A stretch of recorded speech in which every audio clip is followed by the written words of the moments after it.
সবসময় এমনটা হয় না যে আমরা যাকে ভালোবাসি সেও আমাদের ততটাই ভালোবাসবে।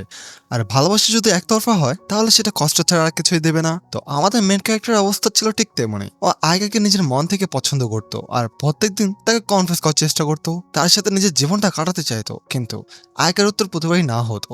এমন নয় যে ও তাকে ঘৃণা করতো, কিন্তু ও তাকে নিজের বন্ধুর চেয়ে বেশি আর কিছু মনে করতো না। সোজো তাকে 100 বারের বেশি প্রপোজ করে ফেলেছে, এমনকি এই কারণে পুরো স্কুলে আর সম্মান মাটিতে মিশে গেছে। কিন্তু তারপরেও আয়কা আর প্রপোজাল অ্যাকসেপ্ট করে না। তাহলে কি হবে যদি ও কনফেস করা ছেড়ে দেয়? ও কি সহজে মুভ অন করতে পারবে? আর ওর দূরে চলে যাওয়ার পর ফাইনালি আয়কা কি ওর অভাব অনুভব করবে নাকি করবে না? এই সবকিছু জানতে পারবে পুরো ভিডিওটা দেখে। তো গল্পের শুরুতে আমাদের দেখানো হয় যে সাজো প্রতিবারের মতো আয়কার পিছিয়ে নিচ্ছে, আর আয়কা তো শুধু এটাই চাচ্ছিল যে কোনোভাবে এর হাত থেকে যেন ছাড় পাওয়া যায়। ও বলে, তোমার সমস্যাটা কি? তুমি বারবার আমাকে কনফেস করতে থাকো, অথচ তুমি জানো আমার উত্তর হচ্ছে না হবে। আর ওরা দুজন নিজেদের ক্লাসের দিকে যাচ্ছিল, ঠিক তখনই সাজুর সামনে একটা বল আসে। আর জানি না কেন বা কিভাবে যেন পুরো দুনিয়াটা থেমে যায়। ও যেন অনেক কিছু ভাবার জন্য অনেক সময় পেয়ে গিয়েছিল। এখন ওর কাছে অনেক সময় ছিল, তাও আরামে ভাবতে থাকে যে ও আসলে নিজের জীবনে করছেটা কি। ও আইকার থেকে 100 বারের বেশি রিজেক্ট হয়ে গেছে, কিন্তু তারপরেও ও আর পিছনে পড়ে আছে। এমনকি স্কুলে তো সবাই ওকে স্টকার বলতেও শুরু করেছে। কিন্তু আইকার উত্তর তো এখনো নাই আছে।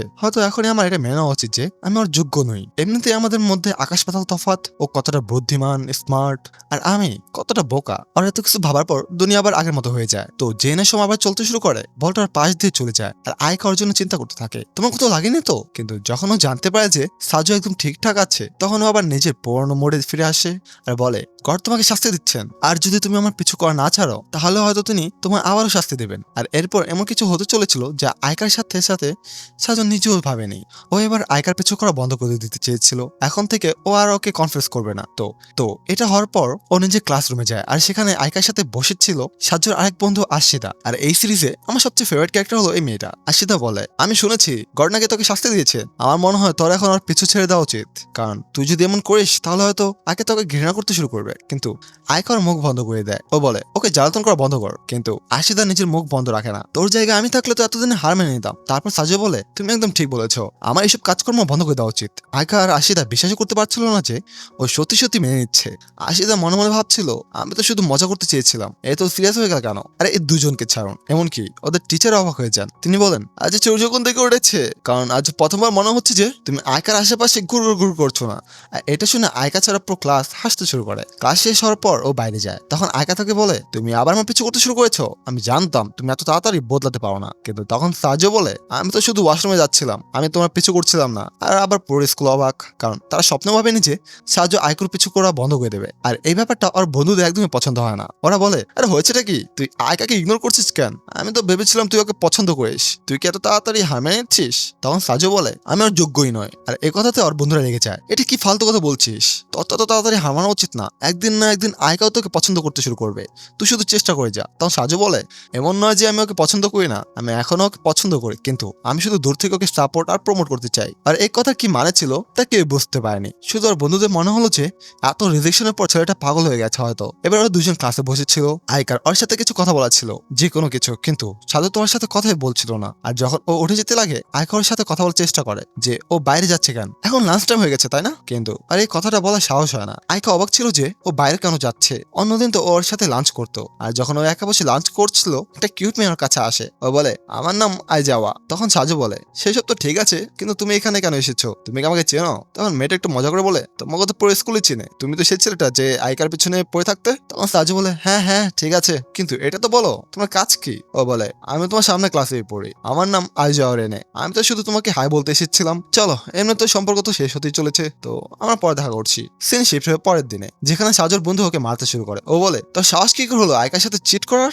সাজু বলে, তোর মানেটা কি? আর তাছাড়া আমি ওর সাথে চিট কিভাবে করবো? আমরা তো ডেটই করছি না। তখন ওর বন্ধু বলে, তাতে কিছু আসে যায় না, তুই আইকাকে পছন্দ করিস, তোর অন্য মেয়ের কথা ভাবার সাহস কি করে হলো? সাজু কনফিউজ হয়ে যায় যে ও কি বকে যাচ্ছে। তখন ওর বন্ধু বলে, এক্সপ্লেন করছে এই মেয়েটাকে। তখন আমি জানতে পাই যে ওই মেয়েটা হলো আইজাওয়া, যার সাথে ওর কাল দেখা হয়েছিল। সাজু বলে, এই মেয়েটা? ও তো কাল আমার সাথে দেখা করতে এসেছিল, আমরা কাল রিচার্জের সময় দেখা করেছিলাম। তখন ওর বন্ধু আবার ওর কলার ধরে ফেলে। আবার মিথ্যে কথা, কোনো কিউট মেয়ে তার সাথে দেখা করতে কেন আসবে? নেগা তুই ওর পেছনে পড়ছিস। আমার বিশ্বাসই হচ্ছে না যে তুই আইকাকে ধোকা দিচ্ছিস। আর আইকার নাম নিতেই আইকা পেছন থেকে এসে যায়। ও সাজুকে ওই মেয়েটার সাথে দেখে, কিন্তু ও বেশি কিছু বলে না, শুধু মুখ ভার করে সেখান থেকে চলে যায়। আর আশিদাও ওর পেছনে লাগতে শুরু করে। আমি তো জানতামই না যে তুই মেয়েদের মধ্যে এতটা পপুলার, মানে তোর মতো ছেলের সাথে দেখা করতে একটা কিউট মেয়ে কেনই বা আসবে। এরপর থেকে আয়কা ওকে ইগনোর করতে শুরু করে। ও ভাবে যদিও আমার সাথে কথা না বলে তাহলে আমিও বা কথা বলবো কেন। আর তার কিছুক্ষণ পরে সাজোর কাছে আসে আশিদা আর ওকে খোঁচা দিতে শুরু করে। আমি তো ভাবতেই পাইনি যে তোমার মতো ছিল আগাকে ধোকা দেবে, কিন্তু যাকগে ছাড়ো, তুমি আমার বন্ধু তাই আমি তোমাকে কিছু ইনফরমেশন দিতে চাই। ওই মেয়েটাকে আমার ঠিক লাগছে না। তখন ও আজের ব্যাপারে বলে যে কিছুদিন আগে ওরা একটা বয়ফ্রেন্ড ছিল, কিন্তু হঠাৎ করে দুজনের মধ্যে ব্রেকআপ হয়ে যায়। আর এই জিনিসটার কোনো মানেই হয় না, কারণ আগে তো ওরা দুজন একে অপরের সাথে চুম্বকের মতো লেগে থাকতো। তো হঠাৎ করে ওদের মধ্যে এমন কি হলো যে ও তোমার কাছে চলে এলো। তো বন্ধু হিসেবে আমি তোকে ওয়ার্নিং দিচ্ছি, তুই যদি ওকে ডেট করার কথা ভাবিস তাহলে একটু সাবধানে থাকিস। মেয়েটা একটু অদ্ভুত। তখন সাহায্য বলে ওর থেকে বেশি অদ্ভুত তো তুমি কবে থেকে ওর পিছু করছো। ওরা আবার ক্লাসে চলে যায় আর ও আইজার কথাই ভাবছিল। ঠিক তখনই মেয়েটা সেখানে এসে পড়ে। কিন্তু এবার আশিদা চুপ থাকার পাত্র ছিল না। ও জানতে চেয়েছিল যে আইজাওয়া আসলে সাজের পেছনে পড়েছে কেন। তাইও তাকে উস্কাতে শুরু করে। ও আইজাওয়ার সামনে ওর এক্স খুব নিন্দা করে। ও তো একদম বোকা ছিল। ভালো হয়েছে যে তুমি এখন সাজোকে বেছে নিয়েছো। হ্যাঁ, যদিও বোকা তো এও, কিন্তু ওর থেকে লাখ গুণ ভালো। আগে ওকে শান্ত করানোর চেষ্টা করে, কিন্তু আশিদা থামে না। তাই আজও ওকে দুটো কথা শুনে সেখান থেকে চলে যায় আর সাজো ওর পেছনে যায়। আর যেতে যেতে ও অন্য একটা মেয়ের সাথে ধাক্কা খায়। ওর কাছে ক্ষমা চাওয়ার চেষ্টা করে, কিন্তু মেয়েটা পালিয়ে যায়। এই মেয়েটা কে ছিল তা আমরা পরে জানতে পারবো। আর পরে ও আইজাওয়ার সাথে সে জায়গাতেই দেখা করে যেখানে ওদের প্রথম দেখা হয়েছিল। ও বলে আশিদার তরফ থেকে আমি ক্ষমা চাইছি। ও মাঝে মাঝে যা তা বলে দেয়, কিন্তু আইজাওয়া জানায় যে ও ভুল ছিল না। ও তো শুধু তোমাকে প্রোটেক্ট করছিল, কারণ ও আমার উদ্দেশ্যটা বুঝে গিয়েছিল। তখন সাজো বলে তোমার মানেটা কি। তখন ও জানায় আরে মোরা আমার দিকে একদমই মনোযোগ দিচ্ছিল না, আর ও বারবার আমার সামনে অন্য মেয়েদের প্রশংসা করতো। তো আমার মনে হলো যদি আমি অন্য কোনো ছেলেকে ডেট করি তাহলে হয়তো ও বুঝতে পারবে যে ও কি হারিয়েছে। কিন্তু হয়তো আমি একটু বেশি করে ফেলেছি। আমার এতটা লিমিট ক্রস করা উচিত হয়নি, আর আমাকে মাফ করে দিও যে আমি তোমাকে ব্যবহার করেছি। আর তারপর ও বলে দুঃখিত, কিন্তু আমরা ডেট করতে পারবো না, কারণ এখন তো তুমি জেনেই গেছো যে আমি অন্য কাউকে পছন্দ করি। কিন্তু তখন সাজো বলে আমার এতে কোনো সমস্যা নেই, আর এমনিতেও আমি এই প্রথমবার রিজেক্ট হচ্ছে না। তখন ও জিজ্ঞেস করে তুমি রিজেকশনকে এত সহজভাবে কিভাবে মেনে নাও। আর তখন ও তাকে নিজের ব্যাক স্টোরি বলে আয় করার আগে আমি অন্য একটা মেয়েকে পছন্দ করতাম, কিন্তু সে মেয়েটা আমাকে নিয়ে খুব মজা উড়িয়েছিল। আর শুধু তাই না, এমনকি আর বন্ধুরা তো আমাকে মেরেও ছিল। তখন আমাকে বাঁচাতে এসেছিল আয়কা। এমনকি ও মেয়েটাকেও খুব শুনিয়েছিল। আগে আমাকে সাপোর্ট করেছিল। পুরো স্কুলে শুধু ওই ছিল যে আমার জন্য দাঁড়িয়েছিল। আর তখন থেকে আমি ঠিক করে নিয়েছিলাম যে যদি আমি ডেট করি তো শুধু আয়কাকেই করব। কিন্তু মনে হচ্ছে এই স্বপ্নটা আর কোনোদিন পূরণ হবে না। কিন্তু তারপরেও আমি দূর থেকে ওকে সাপোর্ট করব। আর এটা শুনে মেয়েটা একটু মোটিভেটেড হয়ে যায়। যদি এই আয়কার জন্য এত কিছু করতে পারে তাহলে আমি আরমানের জন্য কেন করতে পারবো না। আর ও তাকে থ্যাঙ্কস বলে সেখান থেকে চলে যায়। আর পরে আমাদের দেখানো হয় যে ওরা দুজন একসাথে আছে। তখন আশিতা পরে বলে বেচারা এর থেকে রিজেক্ট হয়ে গেল, কিন্তু আয়কা তো ওর কথা একদমই পাত্তা দিচ্ছিল না। ও তো নিজের জগতে হারিয়ে গিয়েছিল, যেন কিছু ভাবছিল। আসলে ও এখন সাজো কথা ভাবছিল। ওরা সহ্য হচ্ছিল না, তাই ও সাজো বাড়ি চলে যায়। যদিও ওরা ছোটবেলা থেকে বন্ধু ছিল, কিন্তু এমন প্রথমবার হলো যে ওর বাড়িতে এসেছে। আর সাজো অবাক ছিল তোমাকে আমার অ্যাড্রেসটা কে দিল, আর তুমি যদি এখানে এসেছো তাহলে নিশ্চয়ই কোনো বড় ব্যাপার আছে। তখন ও জানায় কিছুদিন ধরে তুমি খুব অদ্ভুত ব্যবহার করছো। তুমি সবসময় আমার পিছু করতে, আমাকে বিরক্ত করতে, কিন্তু বেশ কিছুদিন ধরে তুমি বেশ শান্ত। তুমি কি কোনো সমস্যা আছো যা তুমি আমার সাথে শেয়ার করতে পারছো না? হঠাৎ করে তুমি এত বদলে গেলে কিভাবে? আর তখনও তাকে আবার কনফেস করে ফেলে। ও বলে হয়তো ফাইনালি আমি বুঝতে পেরেছি যে আমি কি করেছিলাম। যদি মন দিয়ে ভাবা যায় তাহলে আমি নিজের সাথে সাথে তোমার সময় নষ্ট করেছিলাম। এটা জানার পরেও যে তোমার উত্তর কি হবে, তো ফাইনালি আমি জিজ্ঞেস করাই ছেড়ে দিয়েছি। আর হ্যাঁ, আরেকটা কথা, কিন্তু যে না ও নিজের কথা শেষ করতে যাচ্ছিল মাঝে সাজোর বোন এসে পড়ে আর ও আর পিছনে রাখতে শুরু করে। তোর তো সুন্দর একটা গার্লফ্রেন্ড ছিল আর তুই আমাকে কোনোদিন বলিসনি। আর এই কথা সাজু রেগে যায়। অন্যদের কথা শোনা ভালো নয়, চলো আয়কা আমরা এখান থেকে যাই। আর আয়কাও এই জিনিসটা দেখে অবাক ছিল। ও বলে আপনি তো ভাইস প্রেসিডেন্ট তাই না? আপনি কি সত্যি ওর বোন? আর তখন ও কনফার্ম করে হ্যাঁ, এই বোকাটা আমার ছোট ভাই। আয়কা তো স্বপ্ন ভাবিনি যে এই ভাইস প্রেসিডেন্টের ভাই হবে। এবার ওরা দুজন রাস্তা যেতে থাকে। আয়কা তখনও নিজের জগতেই ছিল। তখন আয়কা ওকে জিজ্ঞেস করে তুমি আমাকে কি বলতে যাচ্ছিলে? সাজু বলে তোমার মানেটা কি? তখন ও বলে তুমি আমাকে কিছু বলতে যাচ্ছিলে, কিন্তু তার মাঝে তোমার বোন এসে গেল আর তারপর তুমি চুপ হয়ে গেলে। তো এখন আমরা একা আছি, তুমি আমাকে বলতে পারো। তখন নিজের কথা শেষ করে আমি শুধু তোমার এটাই বলতে যাচ্ছিলাম যে আজ থেকে আমি আর তোমার বিরক্ত করবো না। এখন আমরা ক্লাসমেট ছাড়া আর কিছুই না। এটা শুনে আয়কার খুব খারাপ লাগে। হ্যাঁ মানছি ও তাকে সে নজরে পছন্দ করতো না, কিন্তু তারপরেও ও তাকে নিজের বন্ধু মনে করতো। কিন্তু অন্যদিকে সাজুকে ওকে শুধু একজন ক্লাসমেট মনে করে। আর আগে ও এটাও বলে যে যদি তোমার কোনো বন্ধু থাকে যে আমার যোগ্য, তাহলে তুমি তার সাথে আমার আলাপ করে দিতে পারো। আর এটা শোনার পর আয়কর গায়ে হাত তুলতে যাচ্ছিল, কিন্তু ও তাকে বোকা বলে সেখান থেকে পালিয়ে যায়। আর বেচারা সাজু তো বুঝে না যে হলোটা কি। তখন তো এমন লাগছিল যে গড এটাই চান যে এরা দুজন আলাদা থাকুক, কারণ এখন ওদের দুজনের সিটও বদলে গিয়েছিল। যদি তোমরা না জানো, জাপানে আমরা নিজের ইচ্ছে মতো কোথাও বসতে পারি না। এই সিট প্রতি সপ্তাহে বা মাসে একবার বদলানো হয়। আর এবার সাজু ওর থেকে অনেক দূরে বসেছিল। আশিদা ওকে খ্যাপায় দেখ এখন তুই ওর থেকে কতটা দূরে হয়ে গেছিস। ও তোর থেকে দূরে থাকার আর একটা অজুহাত পেয়ে গেল। কিন্তু তখন আশিদা বলে কিন্তু ওর কি হবে, ও তো বেচারি একা হয়ে গেল, কারণ আমি আর তুই ছাড়া তো ওর কোনো বন্ধুও ছিল না। তখন সাজু নিজের ভুলটা বুঝতে পারে। ওর কোনো বন্ধু নেই এর একটাই কারণ, আর সেটা হলো ও নিজে। কারণ ও আয়কার পেছনে 24 ঘন্টা লেগে থাকতো, তাই অন্যরা ওর কাছে আসার কথা ভাবতো না। কারণ তাদের মনে হতো যে হয়তো আমি একটু অদ্ভুত। আর এটাই কারণ যে ও বন্ধু বানাতে পারেনি। কিন্তু এখন এমনটা হবে না, যদি আমি ওর থেকে দূরে থাকি তাহলে ফাইনালি অনেক বন্ধু বানাতে পারবে। তো ক্লাসের বাইরে যাচ্ছিল, ঠিক তখনই ওর সাথে দেখা হয় রেনের, যে পুরো ক্লাসের সবচেয়ে পপুলার স্টুডেন্ট, কারণ এ হলো এখানকার কাউন্সিল প্রেসিডেন্ট। রেন বলে, আমি জানতে পেরেছি যে তুমি কিভাবে কাল আমার বন্ধুকে বিরক্ত করেছো। তখন সাজুর মনে পড়ে যে এ নিশ্চয়ই সেই মেয়েটার কথা বলছে যার সাথে ও কাল ধাক্কা খেয়েছিল। আর কিছু না বলে সাজু ওর কাছে ক্ষমা চেয়ে নেয়, কিন্তু রিন বলে, আমি তো শুধু মজা করছিলাম, এতে তোমার ক্ষমা চাওয়ার দরকার নেই। আমি জানি যে ওটা একটা অ্যাক্সিডেন্ট ছিল। আর তারপরও তাকে জানায় আসলে ও তোমার কাছে ক্ষমা চাইতে চাইছিল, কিন্তু ও এখানে আসতে পায়নি কারণ ও ছেলেদের ভয় পায়। তখন রেন তাকে সব কথা বলে। ওই মেয়েটার নাম ইউ। ও খুব বুদ্ধিমান আর ভালো মেয়ে, আর ও একজন কাউন্সিল মেম্বার। কিন্তু ওর একটাই সমস্যা, ওর মধ্যে একদমই কনফিডেন্স নেই। আর এটা একজন কাউন্সিল মেম্বারের জন্য একদমই ভালো কথা নয়। হ্যাঁ, আমি ওকে অনেকবার বোঝানোর চেষ্টা করেছি, কিন্তু আমার মনে হয় না আমার কথায় ওর উপর কোনো প্রভাব পড়েছে। বাকি কাউন্সিল মেম্বারও এমনই। আমাদের কাজ হলো বাকি স্টুডেন্টদের মোটিভেট করা, কিন্তু আমরা সেটা কিভাবে করতে পারবো যখন আমাদের নিজেদের মেম্বার এমন? তখন সাজু বলে, আপনাকে ওদের এনকারেজ করার কোনো দরকার নেই।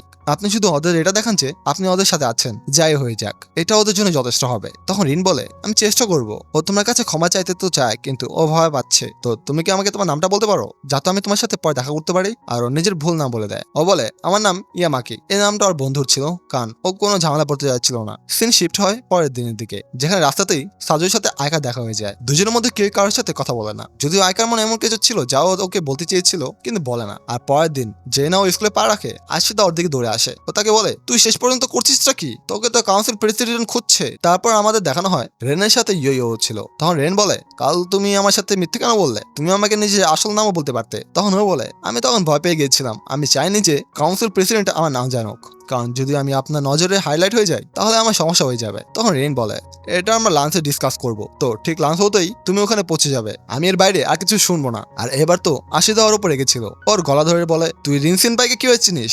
আসলে আশিদা রিনকে পছন্দ করে, কিন্তু সাজো বলে, এটা একটা লম্বা গল্প, আমি পরে এক্সপ্লেন করব। লাঞ্চ হওয়ার পর ও ওদের অফিসে যায়, আর ইয়ো ওর কাছে ক্ষমা চেয়ে নেয়। আর তখন ও জানায় যে সেদিনও ওখান থেকে পালিয়ে গিয়েছিল, কারণ ও ছেলেদের ভয় পায়। যদিও আমি এটা ওভারকাম করার চেষ্টা করছি, আর এই শুরুটা আমি করেছি তোমার কাছে ক্ষমা চেয়ে, কিন্তু ওর ক্ষমায় যেন সাজু খুশি ছিল না। কিন্তু ও কিছু বলে না, আর সেখান থেকে চলে যায়। আর যে না ক্লাসে যেতে যাচ্ছিল, আশিদা ওকে ডাকে। ও তাকে দেখায় যে এখন আয়কার কতগুলো বন্ধু হয়ে গেছে। আসলে ওরা সবাই ওর ছোট বোন আয়রির ফটো দেখছিল, যার বয়স মাত্র 5। আর এটা দেখে সাজু খুশি হয় যে ওর দূরে থাকার পর এখন ও কত বন্ধু বানাতে পেরেছে, তাই মাঝে গিয়ে ও ওদের ডিস্টার্ব করে না। তো ও চলে যায় নিজের বোন কায়দের কাছে, যার সামার ফেস্টিভ্যালের প্রস্তুতির জন্য কিছু সাহায্য দরকার ছিল। এখন সাজু ভাবে যে ওর কাছে আর তো কোনো কাজ নেই, তো খালি বসে আছে, তাই ও ওর সাহায্য করিয়ে দিবে। আর অন্যদিকে ইয়ো ও তখন একটু উদাস ছিল। ও রিনকে বলে, আমার মনে হয় না যে ও খুশি ছিল, এমন লাগছে যেন ও আমাকে এখনো ক্ষমা করেনি। কিন্তু রেন ওকে বোঝাইছে এতে ওর কোনো ভুল নেই, ও কাল ওর সাথে কথা বলবে। আর পরের দিন আমাদের দেখানো হয় যে আয়কার এখন আরো বেশি বন্ধু হয়ে গেছে। শুধু তাই নয়, ওরা সবার ছোট বোনের সাথে দেখা করার জন্য ওর বাড়ি যেতে চলেছে। আয়কাও খুশি ছিল যে ফাইনালি ও বন্ধু বানাচ্ছে, আর ওরা ওর বাড়ি আসছে। আর যে না সাজো আসে, আয়কা পরিষ্কার মানা করে দেয়, আর এই কাছে আসার কথা ভাবিও না, তুমি ওর থেকে দূরে থাকবে। আর ও সত্যি সত্যি জেদ করে না। ও বলে, যদি তুমি আমাকে ইনভাইট করতে না চাও তাহলে আমি তোমার বাড়ি আসবো না। আর আয়কা আশা করেনি যে ও এত তাড়াতাড়ি হার মেনে নেবে। এখন আয়কার ওর জন্য খারাপ লাগছিল যে আর এমনটা বলা উচিত হয়নি। এখন ও পুরো ক্লাসে শুধু ওর কথাই ভাবছিল যে ও এখন ওকে কিভাবে ইনভাইট করবে। তো যে না ক্লাসে বাইরে যায়, ও তাকে থামিয়ে নেয়। আর ও তাকে জিজ্ঞেস করে, তুমি কি সত্যি আজ আমার বাড়ি আসবে না? কিন্তু যে নেওয়ার কথা পুরোপুরি শেষ হয়, পিছন থেকে রিন এসে যায়, আর ওকে সেখান থেকে নিয়ে চলে যায়। আর রিন ভাইস প্রেসিডেন্ট, তাই আয়কা কিছু করতে পারতো না। তখন রিনোকে একান্তে নিয়ে যায় আর বলে, ইয়ো এখন উদাস, ও বলেছিল যে তুমি ওর ক্ষমায় খুশি হওনি। তখন সাজো বলেছে ও বুঝে গেছে। তখন ও বলে, হ্যাঁ, ও আমার কাছে ক্ষমা তো চেয়েছে, কিন্তু আমি তাতে খুশি ছিলাম না, কারণ যদি ওকে নিজের ভয় কাটাতে হয় তাহলে ওকে আমার কাছে ক্ষমা চাইতে হতো। কিন্তু ও মাঝে তোমাকে নিয়ে এলো, এতে পরিষ্কার বোঝা যায় যে ওর ভয় এখানে কাটেনি। আর যদি ও প্রত্যেক ব্যাপারে তোমাকে মাঝে নিয়ে আসতে থাকে তাহলে ও কোনোদিনও গ্রো করতে পারবে না। আর এই কথাটা ও নিজেও ভালোভাবে জানে। তো যদি ওকে সত্যি নিজের ভয় কাটাতে হয় তাহলে ওকে এই সবকিছু তোমার সাহায্য ছাড়াই করতে হবে। আর অন্যদিকে আয়কার বাড়িতে সবাই এনজয় করছিল, সবাই আয়কার দিকে খুশি ছিল, কারণ ও খুব মিষ্টি ছিল। কিন্তু তারপরেও সবাই এনজয় করছিল, শুধু আয়কা ছাড়া। ও জানে না কেন বারবার গেটের দিকে তাকিয়ে যাচ্ছিল। আর আশিদা বুঝে গিয়েছিল যে ও কার জন্য অপেক্ষা করছে, কিন্তু ও কিছু বলে না। এখন গরমের মৌসুম, আর ক্লাসে বসে আশিদা সেই ফটোগুলো দেখছিল যা ও আয়কার বাড়িতে তুলেছিল। আর ও সেই ফটোগুলোতে নোটিস করে যে আয়কা কিছু একটা নিয়ে চিন্তিত লাগছিল, আর ও বারবার দরজার দিকে দেখছিল। আর এখনো আয়কা বারবার সাজুর দিকে তাকিয়ে যাচ্ছে, কিন্তু তারপরেও ও ওর সাথে কথা বলে না। আর সাজু একা বসেছিল, তো ওর বন্ধু ওকে অন্য একটা মেয়ের কাছে নিয়ে যায়। আর এই মেয়েটা খুবই বদমজাজি ছিল। ও তো শুরুতেই ওর সাথে খুব অদ্ভুত অদ্ভুত কথা বলতে শুরু করে, আর এইটা আয়কার পছন্দ হয় না। তাই আয়কা মাঝে এসে ওকে টেনে মিউজিক রুমে নিয়ে যায়। ও খুব রেগেছিল। ও বলে, তুমি ওই মেয়েটার সাথে কি করছিলে? তুমি জানো না যে ও কেমন মেয়ে? কিন্তু সাজু বুঝতে বুঝতে পারে না যে এ কেন রেগে আছে। ও তাকে জিজ্ঞেসও করে, কিন্তু আয়কা কিছু না বলে সেখান থেকে চলে যায়। এখন বেচারা ক্লাসে সারাদিন শুধু এটাই ভাবছিল যে ওর মায়েরা কি ছিল, ও রেগে গেছিল কেন, নাকি জেলাস, কিন্তু এই সম্ভাবনা খুবই কম। আশিদা বলে, এবার এতটা ভাবিস না যে তুই অসুস্থ হয়ে যাবে। কিন্তু তখনই সেখানে আরেকজন কাউন্সিল মেম্বার আসে আর ও সাজুকে সেখান থেকে নিয়ে চলে যায়। আয়কা বুঝতে পারছে না যে ওর জীবনে চলছেটা কি, বারবার কেউ না কেউ এসে ওকে তুলে নিয়ে কেন চলে যায়। তারপর আমাদের দেখানো হয় সে কাউন্সিল মেম্বার ওকে পার্সোনাল প্রশ্ন করতে শুরু করে, তুমি মেয়েটার পিছু করা কেন ছেড়ে দিলে, আর শেষ পর্যন্ত তুমি এখন এত চুপচাপ কেন থাকো। প্রথমে তো বলতে মানা করে দেয়, ও তাকে নিজের পার্সোনাল লাইফের কথা কেন বলবে, কিন্তু তারপর সেই কাউন্সিল মেম্বার জানায় এটা তোমার বোনের ব্যাপারে। আসলে ও আজকাল উদাস থাকতে শুরু করেছে, কারণ ওর মনে হয় ওর জন্য তুমি আয়কার পিছু করা বন্ধ করে দিয়েছো। তখন সাজু বলে, ওর এমন কেন মনে হয়। তখন ও জানায় কারণ ও সবসময় তোমার মজা উড়ায় আর তোমাকে এত কাজ দেয় জানো তুমি ওর চাকর। তো ওর মনে হয় যে ওর জন্য তোমার কনফিডেন্স কমে গেছে আর তুমি ওই মেয়েটার উপর গিভ আপ করে দিয়েছো, এই জন্য উদাস। আমরা ওকে চেয়ার আপ করার অনেক চেষ্টা করেছি কিন্তু কিছুই কাজে আসছে না, তো তোমার ওর সাথে কথা বলা উচিত। সাজু বিশ্বাসই করতে পারে না কায়দে কি সত্যি ওর ব্যাপারে এত ভাবে। ওর তো মনে হতো ওর বড় বোনের ওকে বিরক্ত করা ছাড়া আর কোনো কাজে নেই, তো ওর কথা মেনে ওর সাথে দেখা করতে চায়। আর ওদের দুজনের পিছু করছিল আশিদা আর আয়কা, আর জানতে চেয়েছিল যে ওরা যাচ্ছেটা কোথায়। তো সাজু সাদের উপরে চলে যায় আর ও সেখানে কাদেরকে দেখে যে ওকে দেখে অবাক ছিল। ও বলে, তুমি এখানে কি করছো, তোমার এখানে থাকা উচিত ছিল না। তখন সাজু জানায় রাজি আমাকে সবকিছু বলে দিয়েছে কিভাবে তুমি আমার জন্য উদাস। তখন কায়দা ওকে পুরো সত্যিটা বলে দেয়। ও বলে, হ্যাঁ আমি উদাস, কারণ আমার বিশ্বাসই হচ্ছে না যে তুমি এত তাড়াতাড়ি মুভ অন কিভাবে করে গেলে। তুমি আয়কাকে খুব বেশি পছন্দ করতে, তুমি 24 ঘন্টা শুধু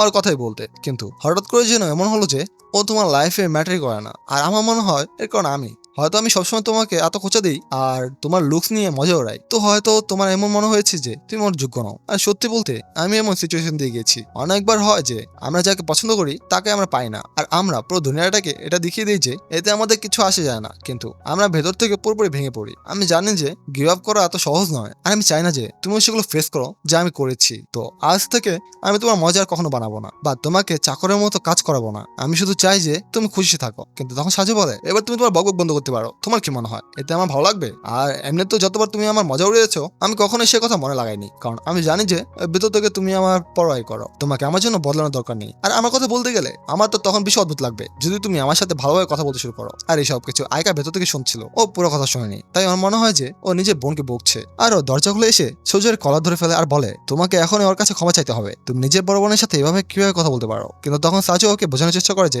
এমন নয়, আমি ওকে বকছিলাম না, আমরা তো শুধু কথা বলছিলাম, কিন্তু তোমার দুজন এখানে কি করছো। তখন আয়কা বুঝতে পারে যে সত্যি ও এখানে কি করছে, ও কি এখন সাজুর পিছু করতে শুরু করেছে যেমনটা আগে সাজু করতো। আর যে না ও এটা রিয়েলাইজ করে ও সেখান থেকে আবার পালিয়ে যায়। তখন সাজু বলে, যাই না কি হয়েছে, আমার কাছে আসে আর কিছু না বলে পালিয়ে যায়। আয়কাকে সাজু তো বুঝতে পারে না, কিন্তু কায়দা বুঝে যায়, কিন্তু ও এই জিনিসটা ওকে বলে না আর ওকে বোকা বলে সেখান থেকে চলে যায়। সাজু বলে, তোমার তো তাড়াতাড়ি বদলানোর দরকার ছিল না, তুমি তো আবার সেই বদমাজি বড় বোন হয়ে গেছো। কিন্তু এখন ও খুশি ছিল কারণ এখন কায়দার উদাস নয়। এরপর আমরা দেখি আশিদা আর আয়কা একটা ক্যাফেতে বসেছিল। আয়কা নিজে জানতে চেয়েছিল যে ও উদাস কেন। যাই না কিছুদিন ধরে ওর কিছু অদ্ভুত লাগছিল, এমনকি যখন বাকি বন্ধুরা ওর বাড়ি এসেছিল তখন ও জানে না কেন সাজুর কথা ভেবে যাচ্ছিল। আর জানি না কেন যখন আইরি সাসকির সাথে মিশে গিয়েছিল আমার তখন খুব অদ্ভুত লেগেছিল। তখন আশিদা বলে, হয়তো তুই চেয়েছিলি যে তোর ছোট বোন সবার আগে সাজুর সাথে মিশুক, কিন্তু আফসোস সেই জায়গায় এখন সাসুকে নিয়েছে। তখন আয়কা জিজ্ঞেস করে, কিন্তু ওর এমন লাগছে কেন, কারণ ও তো আগে সাজুর জন্য বিরক্ত থাকতো, ও 24 ঘন্টা ওর আশেপাশে লেগে থাকতো। তখন আশিদা বলে, এ কথা তো আমিও একমত, হ্যাঁ মানছি আর ব্যবহারগুলো একটু অদ্ভুত ছিল, ও নিজের আসল ফিলিংস কনফিউজ করতে কখনো পিছু হটেনি। আর এখন যখন ও চলে গেছে তো ধীরে ধীরে হলেও ফাইনালি তুইও বুঝতে পারছিস যে হয়তো তুইও ওকে পছন্দ করিস। আর যদি এখন সাজু তোর কাছে না আসে তাহলে হয়তো এবার তোর পালা, তোর প্রথম ওর কাছে যাওয়া উচিত। তো পরের দিন ও 2-3 বার ওর কাছে যাওয়ার চেষ্টা করে, কিন্তু ও প্রতিবারই ব্যস্ত থাকতো। আর আয়কারও এত সাহস হতো না যে ও ওর সাথে কথা বলতে পারে। তখন সাজু বাইরে একা লাঞ্চ করছিল আর ওখানে পাশে ওর সাথে দেখা হয় কাউন্সিল মেম্বারদের। জিও ওকে ইনভাইট করে যে ও ওদের সাথে এসে লাঞ্চ করো, ও মানা করে দেয়, কিন্তু রেন এসে ওকে বলে এখন ওকে মানা করো না, ও এত কষ্টে ছেলেদের সাথে কথা বলতে শিখেছে, তো তুমি তো ওকে একটু সাহায্য করতেই পারো। আর ওদের সাথে আরেকটা মেয়ে ছিল আয়া, যে প্রথমে তো সাজুকে এত পছন্দ করছিল না, কিন্তু ও নিজের বন্ধুদের জন্য চুপ ছিল। লাঞ্চ করার পর আয়া আর ইয়ো সেখান থেকে চলে যায়। তখন সাজু জিজ্ঞেস করে, ইয়োর হয়েছেটা কি, ও তো আমার সাথে ফ্রিলে কথা বলছে যেন ওর সব ভয় শেষ হয়ে গেছে। তখন রিন জানায়, তোমার সাথে দেখার পর এখনো অনেক বদলে গেছে, এখনো অন্যদের সাথে আরামে কথা বলতে পারে, আর এই সব কিছু তোমার জন্য হয়েছে। আর এই সব কিছু হওয়ার পর সাজু আবার ক্লাসে যায় আর ও আয়কাকে দেখে যে তখনও নিজের বন্ধুদের সাথে ছিল। সাজুর মনে এখন ওর জন্য ফিলিং ছিল, কিন্তু এখন ওর কাছে যেতে পারবে না, ওকে নিজেকে আটকাতেই হবে। ও এখনো এটাই মনে করে যে ও আর যোগ্য নয়, আর ও এটা ভাবতে শুরু করে হয়তো সাসাকি সেই ছেলে যে আয়কার জন্য ঠিক, কারণ ওই স্পোর্টসে ভালো আর পড়াশোনাতেও। যদিও সাজু জেলাস তো ছিল, কিন্তু ও কিছু করে না, কারণ আয়কার হাসি ওর জন্য বেশি জরুরি। তো তাকে আর সাসাকিকে পুরোপুরি ইগনোর করছিল। ও যখন আর সামনে আসতো ও নিজের রাস্তা বদলে নিত। আর স্কুলের পর যখন ও সাসাকির সাথে যাচ্ছিল তখন ভাবে যে ও কিছুক্ষণ পরে বেরোবে যাতে ওদের সাথে রাস্তায় ধাক্কা না খায়, কিন্তু ও অবাক ছিল এটা দেখে যে আয়কা ফিরে এসেছে। আসলে ও নিজে কিছু জিনিস ভুলে গিয়েছিল, কিন্তু এটাই আসল কারণ ছিল না। আসলে আয়কা চেয়েছিল যাতে ও সাজুর সাথে একান্তে কথা বলতে পারে। আর ও তাকে সোজা জিজ্ঞেস করে, তুমি লাঞ্চ ব্রেকে কোথায় গিয়েছিলে? আমার মানে আগে তো তুমি আমাদের সাথে লাঞ্চ করতে, কিন্তু বেশ কিছুদিন হয়ে গেছে যে তুমি লাঞ্চ ব্রেকে গায়েব হয়ে যাও। তখন সাজু জানায় যে ও আজকাল বাইরে লাঞ্চ করে। তখন আয়কা বলে, তুমি একা লাঞ্চ কেন করছো? যদি তুমি চাও তাহলে আমাদের সাথে বসতে পারো আগের মতো। তখন ও বলে, আমি একা ছিলাম না, আমার সাথে রিন সেনপাই আর বাকি কাউন্সিল মেম্বাররাও ছিল। এখন এটা শোনার পর আয়কার কাছে আর কোনো শব্দ থাকে না। তো এরপর দুজন সেখান থেকে চলে যায়। পরের দিন খুব জোরে বৃষ্টি হচ্ছিল আর সেই সময় সামনে থেকে একটা ট্রাক এসে যায়। তো আয়কাকে বৃষ্টি থেকে বাঁচানোর জন্য সাজু মাঝে ঝাঁপিয়ে পড়ে যাতে আয়কা ভিজে না যায়, কিন্তু এর জন্য ও নিজে ভিজে যায়। আর এখন আমার খুব জ্বর ছিল, এমনকি এত যে ও তো অজ্ঞান পর্যন্ত হয়ে গেছিল। তো আয়কা আর রাশিদা ওকে নার্সের কাছে নিয়ে যায় যাতে ও সেখানে একটু আরাম করতে পারে। কিন্তু এরপর থেকে তো আয়কা ক্লাসে মনে লাগছিল না, ও সারাক্ষণ শুধু সাজো কথা ভেবে যাচ্ছিল যে এখন ও কেমন আছে। ও তারপর ভাবে যে ক্লাস শেষ হওয়ার পর ও আর সাথে আবার দেখা করতে যাবে। আর ততক্ষণে সাজো ঠিক হয়ে গিয়েছিল, কিন্তু ওর অবস্থা তখন খুব খারাপ ছিল। তো যে না আয়কা ওর মাথায় হাত রাখতে যাচ্ছিল আর টেম্পারেচার চেক করার জন্য, সাজো ওর উপর চিচিয়ে ওঠে, আমাকে ছুঁয়ো না। কিছুক্ষণের জন্য তো ও অবাক ছিল যে ওর হলোটা কি। তখন ও বলে, যদি তুমি আমাকে ছোও তাহলে হতে পারে যে ঠান্ডা তোমার লেগে যাবে। তো এখনই ভালো হবে যে তুমি আমার থেকে দূরে থাকো, কারণ যদি তোমার ঠান্ডা লাগে তাহলে তোমার ছোট বোন আইরিলের হতে পারে। আর তারপরই কায়দা রেনও সেখানে এসে যায়। আর যখন ওরা টেম্পারেচার চেক করে ও ওদের একদম আটকায় না। আর এটা দেখে আয়কা মুখ ফিরিয়ে নেয় যে এদেরকে মানা করছে না কেন। তো সেটা এত খারাপ ছিল যে ও পরের দিন স্কুলে আসে না। আর আয়কার তো মনের মতো লাগছিল না, তো আশিদের সাথে সাজুর বাড়ি চলে যায়। তখন আয়কা বলে, আমি এখানে এসেছি কারণ তুমি আমার জন্য অসুস্থ হয়েছো, এর আর কোনো কারণ নেই। সাজু বিশ্বাস করতে পারে না যে আয়কা ওর জন্য এত কিছু করে দিচ্ছে, কারণ এর আগে ও কখনো ওর বাড়ি আসতো না, কিন্তু এখন ও দুবাই এসে গেছে যখন থেকে ওর পিছু করা বন্ধ করে দিয়েছে। আর তারপর আমাদের পরের দিন দেখানো হয় যে আয়কাকে একটা মেয়ে অ্যাপ্রোচ করে, মারিকা, যে একজন ফরেনার ছিল। আসলে ও আয়কাকে বলে যে ও যেন ওর সাপোর্ট করে, কারণ ওকে নেক্সট কাউন্সিল মেম্বার হতে হবে।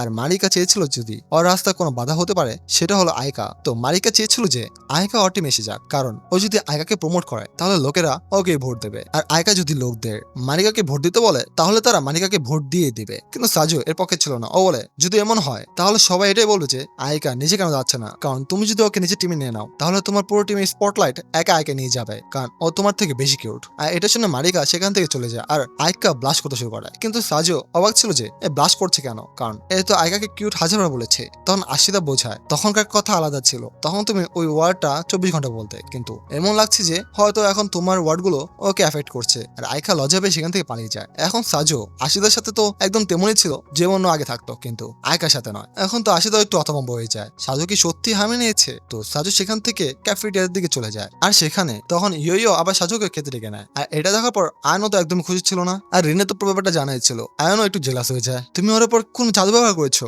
আগে তো ওই ছেলেদের সাথে কথাই বলতো না, আর এখন দেখো। কিন্তু সাজু বুঝেছে ও কোনো জাদু ব্যবহার করছে না, হয়তো ইয়ো আমার উপর ট্রাস্ট করে, আর কিছু না। কিন্তু তখনই রিন বলে, যাকগে ছাড়ো, আমরা চাই যে তুমি আমাদের সাথে কাউন্সিল মেম্বার হয়ে যাও, কারণ আমরা দেখতেই পাচ্ছি যে তুমি লোকদের মোটিভেট করতে কত ভালো পারো, আর তুমি অন্যদের দেখেই তাদের ব্যাপারে জানতে পেরে যাও। তো আমাদের তোমার মতোই কাউন্সিল মেম্বার দরকার। আর এটা শুনে ইউ এক্সাইটেড হয়ে যায় আর ও ওর হাত ধরে ফেলে। কিন্তু এইসব এত তাড়াতাড়ি হয়েছিল যে সাজো রিয়াক্ট করার সময় পায়নি। তো সাজো ওর হাত ঝাড়া দিয়ে দেয় আর বলে, আমি কাউন্সিল মেম্বার হতে পারবো না, আমাকে মাফ করো। ওর হাত ঝাড়া দেওয়ায় ইউর তো কোনো সমস্যা ছিল না, কিন্তু ওরা দুজন রেগে যায়। তোমার সাহস কি করে হলো ইউকে রিজেক্ট করার? বেচারি তোমাকে এত ভালোবেসে জিজ্ঞেস করেছে। আর শুধু তাই না, আয়নও তো ওকে মারেও। লাঞ্চ শেষ হওয়ার পর সাজু নিজের ক্লাসরুমে যাচ্ছিল, আর চুল পুরোপুরি খারাপ হয়ে গেছিল। ও বলে, ভালো হয়েছে আমি মানা করে দিয়েছি, কারণ যদি আমিও কাউন্সিল মেম্বার হয়ে যেতাম তাহলে আমাকে 24 ঘন্টা ওদের আশেপাশে থাকতে হতো, আর যদি এমন হতো তাহলে আয়না তো আমাকে মেরেই ফেলতো। তো যখন ও সেখান থেকে যাচ্ছিল সামনে আয়কাকে দেখতে পায়। ও দেখে যে ওর চুল খারাপ, তো নিজে ঠিক করতে শুরু করে। আর স্কুলে তো সবাই অবাক ছিল যে আয়কার এখন কি হয়ে গেছে আর ও করছেটা কি। আর এই জিনিসটা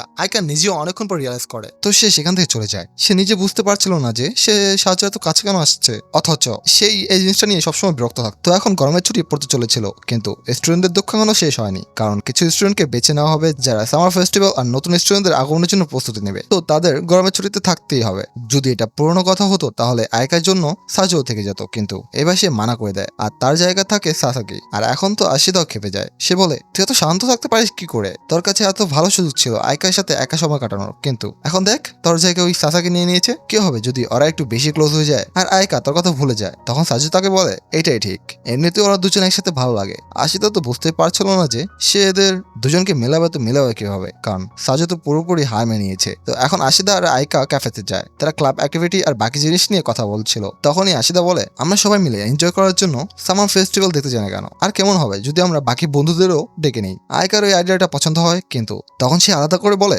কেমন হবে যদি আমরা সাজুকেও ডেকে নিই। তখন আইকা বলে, ডাকতে হলো ডেকে নে, তুই আমাকে কেন জিজ্ঞেস করছিস? যদিও ভেতর থেকে সেও চাইছিল যে সাজু আসুক। আর আশিদা তার নাম এর জন্য নিয়েছিল কারণ সে চাইছিল না যে গরমে তার বন্ধু একা পড়ে যাক। সত্যি সবার লাইফে আশিদার মতো একজন বন্ধু তো থাকাই উচিত, কিন্তু এখানে আশিদা ভুল ছিল। এবার গরমে সে একা থাকতে যাচ্ছিল না। তো আমাদের দেখানো হয় যে সাজু এবার একটা বইয়ের দোকানে কাজ করছে। সে ভাবে যে গরমে ছুটে পড়ে গেছে, তার কোনো বন্ধু নেই, তো এর চেয়ে ভালো সে কিছু কামিয়ে নেবে। আর তখনই সে বইয়ের দোকানে কাজ করতে করতে দেখে যে কিছু বড় লোক একটা ছোট বাচ্চাকে বিরক্ত করছে, আর সে ভয় না পেয়ে তাদের মাঝে চলে আসে। আর এমনকি সে তাদের এটাও বলে যে যদি তোমাদের আমার সাথে ফাইট করতে হয় তাহলে আমি তৈরি। কিন্তু বাকি লোকেরা তো জানতো যে এই মেইন ক্যারেক্টার, তো তারা তার সাথে ফাইট করে না আর সেখান থেকে চলে যায়। তখন বাচ্চাটা জানায় যে তার নাম কোতা সাসাকি, আসলে সে হারিয়ে গিয়েছিল। তারপর কিছু বাচ্চা তাকে বিরক্ত করতে শুরু করে। এখন সাজু বলে, তুমি চিন্তা করো না, যদি তোমার বাড়ির নাম্বার মনে থাকে তাহলে আমি তোমাকে কল করিয়ে দিতে পারি। আর কিছুক্ষণ পরেই কোতার বড় বোন এসে পড়ে, তার নাম ছিল সাজাকি ফুকা। সাজু তাকে পুরো ব্যাপারটা বলে যে এখানে আসলে কি হয়েছিল, আর ফোকা তাকে থ্যাঙ্কস বলে তার ছোট ভাইয়ের সাহায্য করার জন্য। আর সাজু তো তার সৌন্দর্য হারিয়ে যায়, সে বিশ্বাস করতে পারছিল না যে এই কতটা সুন্দর, নিশ্চয়ই কোনো কলেজ স্টুডেন্ট হবে। আর শুধু সুন্দরই নয়, এই কতটা ভদ্র, এর ভয়েস এত সফট, আর এর নিজের ভাইকে এত ভালোবাসে। পরের দিন সে ফোকার কথাই ভাবছিল যে সে কি ওই মেয়েটার সাথে আবার কখনো দেখা করতে পারবে। কতটা সুন্দর ছিল, হয়তো তার ভাগ্য আজ ভালো ছিল। কারণ ফোকা তার দোকানে এসে পড়ে, সে বলে, তুমি এই দোকানে কাজ করো? আমি তো ওদিকে প্রায় আসি, আমি তো তোমাকে এর আগে কখনো দেখিনি। সে বিশ্বাসই করতে পারছিল না যে ফোকা এখানে এসেছে, হয়তো সে কোনো বই নিতে এসেছে। কিন্তু যখন সে তাকে কনফার্ম করার জন্য জিজ্ঞেস করে তখন সে মানা করে দেয়, না আমি তো জানতামই না যে আমাদের কাছে একটা বইয়ের দোকান আছে। আসলে আমি এখানে তোমার সাথে দেখা করতে এসেছিলাম, কারণ আমি খুব নার্ভাস ছিলাম, তো আমি তোমাকে ঠিকভাবে থ্যাঙ্কস বলতে পারিনি, তাই আজ আমি এসেছি। আর এমনি তো তোমার সাথে সময় কাটাতে আমার ভালোই লাগবে, তুমি একটা বইয়ের দোকানে কাজ করো, তো তুমি নিশ্চয়ই খুব বুদ্ধিমান হবে। কিন্তু তখন সাজু বলে, না, আর আমি একদিকে লাকিও, কারণ এমন প্রথমবার হচ্ছে যে আমিও কোনো ম্যাচুর মেয়ের সাথে সময় কাটাচ্ছি। কিন্তু তখন সে লজ্জা পেয়ে বলে, আজকের আগে কেউ আমাকে ম্যাচুর বলেনি, সবাই তো আমাকে বলে যে আমার মধ্যে অনেক ছেলে মানুষই আছে, এমনকি অনেকবার তো ওরা আমার বাইরেও যেতে দেয় না। এ এমন কেন বলছে তা আমরা পরে জানতে পারবো। তখন সে তাকে জিজ্ঞেস করে, তুমি কি ক্যাম্পাসে যাচ্ছ? কিন্তু সে মানা করে দেয়, আমার স্কুল আসলে ক্যাম্পাস নয়, ওটা তো এত বড়ও নয়, ওখানে শুধু মেয়েরাই আছে। আর তোমার কি, তুমি কোন স্কুল থেকে? তখন সে জানায়, আমি কোয়েসু হাই স্কুল থেকে। আর এটা শুনে সে অবাক হয়ে যায়, ওরা তো এই শহরের সবচেয়ে বড় স্কুল, আমি শুনেছি যে তার ড্রেসও খুব কিউট। তখন সাজুকে বলে, তুমি যদি ওই স্কুলে পড়ো তাহলে তুমি তো সত্যি বুদ্ধিমান হবে। আর সাজুর সাথে তার সময় কাটতে খুব মজা লাগছিল, কারণ এই কতটা ম্যাচিউর আর একজন কলেজ স্টুডেন্ট হওয়ার পরেও সে কত নম্রভাবে তার সাথে কথা বলছে। নাহলে বাস্তবে তো কলেজ স্টুডেন্টরা রুড হয়, এমনটা তার মনে হতো। এখন সেও লজ্জা পেয়ে বলে, আমার এতটা প্রশংসা করো না। কিন্তু সে একটা জিনিস নিয়ে কনফিউজ ছিল, কিন্তু সে নিজেকে বোঝানোর চেষ্টা করে তার এইসব কথা ভাবা উচিত নয়, সে কখনোই এমন মেয়েকে ইমপ্রেস করতে পারবে না, এ তার লিগের বাইরে। এখন সে তার ভাইয়ের ব্যাপারে একটু কথা বলে, যে কিভাবে কোতা তোমার ব্যাপারে কথা বলেছিল, যে তুমি কিভাবে একজন হিরোর মতো এলে আর তার যান বাঁচালে, এখন ও তোমাকে একজন আইডলের মতো মানে। এখন দোকানের মালিক এসে পড়েছিল, তো ফোকা বলে, আমার এখন যাওয়া উচিত, আর এই নাও তোমার জন্য একটা ছোট্ট গিফট, আমার ভাইয়ের সাহায্য করার জন্য। আর যাওয়ার আগে সে লজ্জা পেয়ে বলে, যদি তুমি কিছু মনে না করো তাহলে কি আমরা কাল আবার দেখা করতে পারি? সাজু বলে, মনে করবো কেন? সে তো নিজে জিজ্ঞেস করতে যাচ্ছিল। তার যাওয়ার পর সে তার গিফট গুলো দেখেছে, সে তাকে কি দিয়েছে। সে এটা তো জানতো যে এর ভেতরে হয়তো একটা রুমাল আছে, কিন্তু যখন সে এই রুমালটা দেখে তার ভেতরে অনেকগুলো ডলফিন আঁকা ছিল, আর সে একটু হতাশ হয়ে যায়।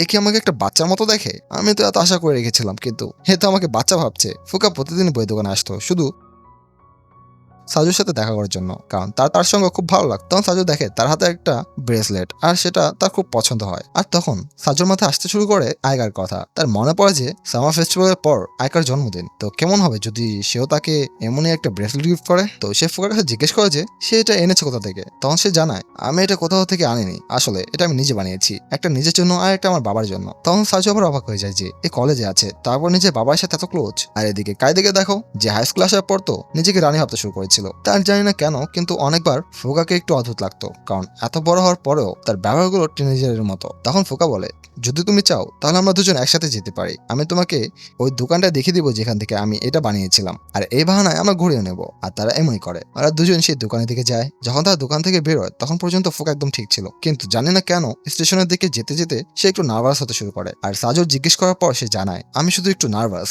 আমার বন্ধুরা যেন আমাকে দেখে না ফেলে। তখন সাজু বলে, হ্যাঁ আমি বুঝতে পারছি তুমি নার্ভাস হবে, যে তার জন্য ভুল না ভেবে বসে যে আমি তোমার বয়ফ্রেন্ড। কিন্তু তখন ফোকা বলে, ব্যাপারটা সেটা নয়, আমি এই ড্রেসের কথা বলছি, কারণ নর্মালি আমি এই ড্রেস পরি পরি না। সাজু এখন আরো বেশি অবাক হয়, এর মানেটা কি? এমন ড্রেস পরে না, এটা তো একদম নর্মাল, বিশেষ করে একজন কলেজ স্টুডেন্টের জন্য। তো তখন ফোকা জানা যে সাধারণত সে মিডল স্কুলের ড্রেস পরে, আর এমন প্রথমবার হচ্ছে যে সে এমন ড্রেস পরেছে। সাজুকে খুব অদ্ভুত লাগে, এটা আবার কেমন ফ্যান্টাসি, এর মিডল স্কুলের ড্রেস পরতে কেন ভালো লাগে? কিন্তু সে তাকে এতটা জাজ করে না, আর না করে তাকে জিজ্ঞেস করে যে সে এমন কেন করে। তো এরা সে দোকানের দিকে চলে যায়, যা একটা বিচের কাছে ছিল। আর অন্যদিকে সে বিচেই আসছিল আয়কা, আরি আর আশিদার এখনো সাজুর জন্য চিন্তা হচ্ছিল। তার মনে হয়েছিল যে বেচারা বন্ধু বাড়িতে একা পড়ে আছে, তো আমরা তাকেও নিয়ে যাই না কেন। সে এমন এই জন্য করছিল যাতে আয়কা আর সাজু একসাথে সময় কাটাতে পারে, কিন্তু সাজু তো বাড়িতেই ছিল না। তো এরপর তারা তিনজন একাই চলে যায়। আর অন্যদিকে সাজু, সে তো ফোকা সৌন্দর্যে হারিয়ে গিয়েছিল। সে মনে মনে ভাবে এই কতটা ইনোসেন্ট আর পিওর, বিশ্বাসই হয় না যে আজ পর্যন্ত এই কাউকে ডেট করেনি। কিন্তু সাজু তাকে নিজের ভালোবাসা কনফেস করতে পারতো না, আপাতত নয়, কারণ এখন সে চাইছিল না যে তাদের দুজনের বন্ধুত্ব নষ্ট হোক। ভাই অলরেডি তো আয়কারে পছন্দ করে, তাই না? শালা কি কম, আর কিছু করার নাই।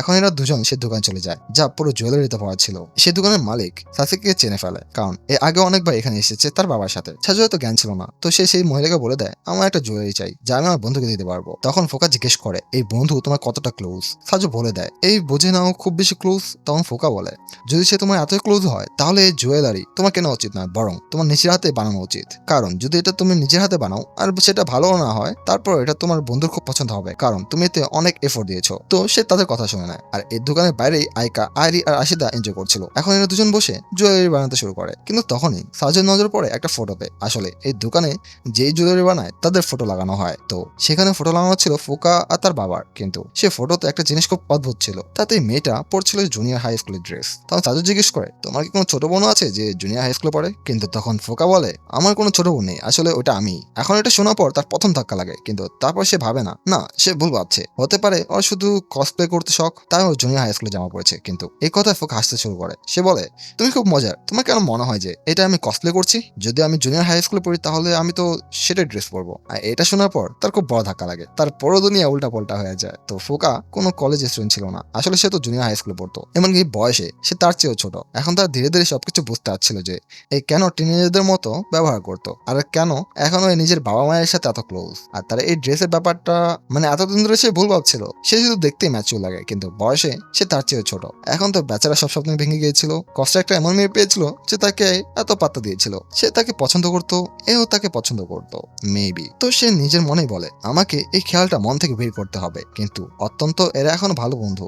অন্যদিকে আমাদের দেখানো হয় আয়কা, আইরি, আশিদা তিনজনই বেঁচে এনজয় করছিল। আর তখনই আশিদা নজর পড়ে একটা জুয়েলারি শপে।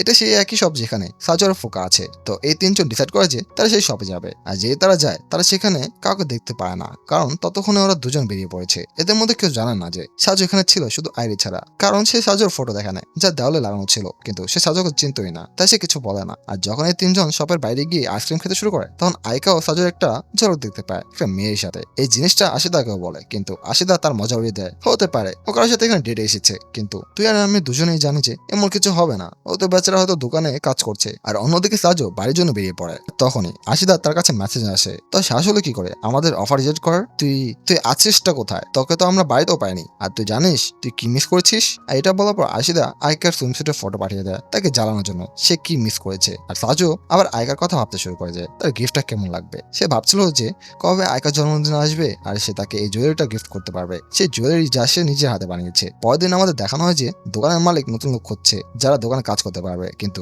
সাজু একটু অবাক ছিল, কারণ এই দোকানটা তো এত বড় নয় যে এখানে বেশি লোক থাকবে। আর সে হায়ারিং পোস্টারও লাগায়নি। তাদের ইন্টারভিউ দেওয়ার জন্য প্রথম ব্যক্তি চলে আসে, আর এ অন্য কেউ না, সাজুর ক্লাসমেট মিনা ছিল। মিনা সেই বৃদ্ধ লোকটাকে নিজের সিভি দেখায়, কিন্তু সে তো না দেখে তাকে হায়ার করে নেয়। আর তার যাওয়ার পর সাজু বলে আপনি এটা কি করলেন? অন্তত আপনি ওর ইন্টারভিউটা তো নিতেন। আপনি ওকে ভালোভাবে চিনেন না, কিন্তু আমি ওকে ভালোভাবে চিনি। ও একটা ইন্ট্রোভার্ট, বইয়ের দোকান সামলাতে ছাড়ো, ও তো স্কুলে কারোর সাথে কথাই বলে না। আপনার কি মনে হয় ও দোকান সামলাতে পারবে? কিন্তু বৃদ্ধ লোকটা বলে যে তার মিনার উপর পুরো ভরসা আছে। আর সেই বৃদ্ধ লোকটা তাকে এটাও বলে এখন তুমি এর ফ্রেন্ডসে, তো তোমাকে ওকে সবকিছু শেখাতে হবে যা তুমি পারো। আর সে তাকে প্রথম জিনিসটা এটাই বলে যে শুধু মাথা না হলে কাজ চলবে না, যদি তোমাকে কাস্টমারদের সেলস বাড়াতে হয় তাহলে তোমাকে নিজের মুখ দিয়ে জবাব দিতে হবে। আর সে এর জবাব মাথা নিয়ে দেয়। সে দোকানে কাজ করার যোগ্যই ছিল না, না তার কমিউনিকেশন স্কিল ভালো ছিল, না সে ভারী জিনিস তুলতে পারতো, আর না সে বইগুলো ভালোভাবে সাজাতে পারতো। যেটা সে আরামে করতে পারতো সেটা হলো কাউন্টারে বসা। তো সে তাকে কাউন্টার বসিয়ে দেয়, অন্তত এমন করলে তার কনফিডেন্স তো আসবে। আর তার জন্য প্রথম যে কাস্টমার আসে সে একটা বদমাশ লোক ছিল, আর সে তার কাছে অদ্ভুত অদ্ভুত বই যেতে শুরু করে। মিনা তো বুঝতেই পারছিল না যে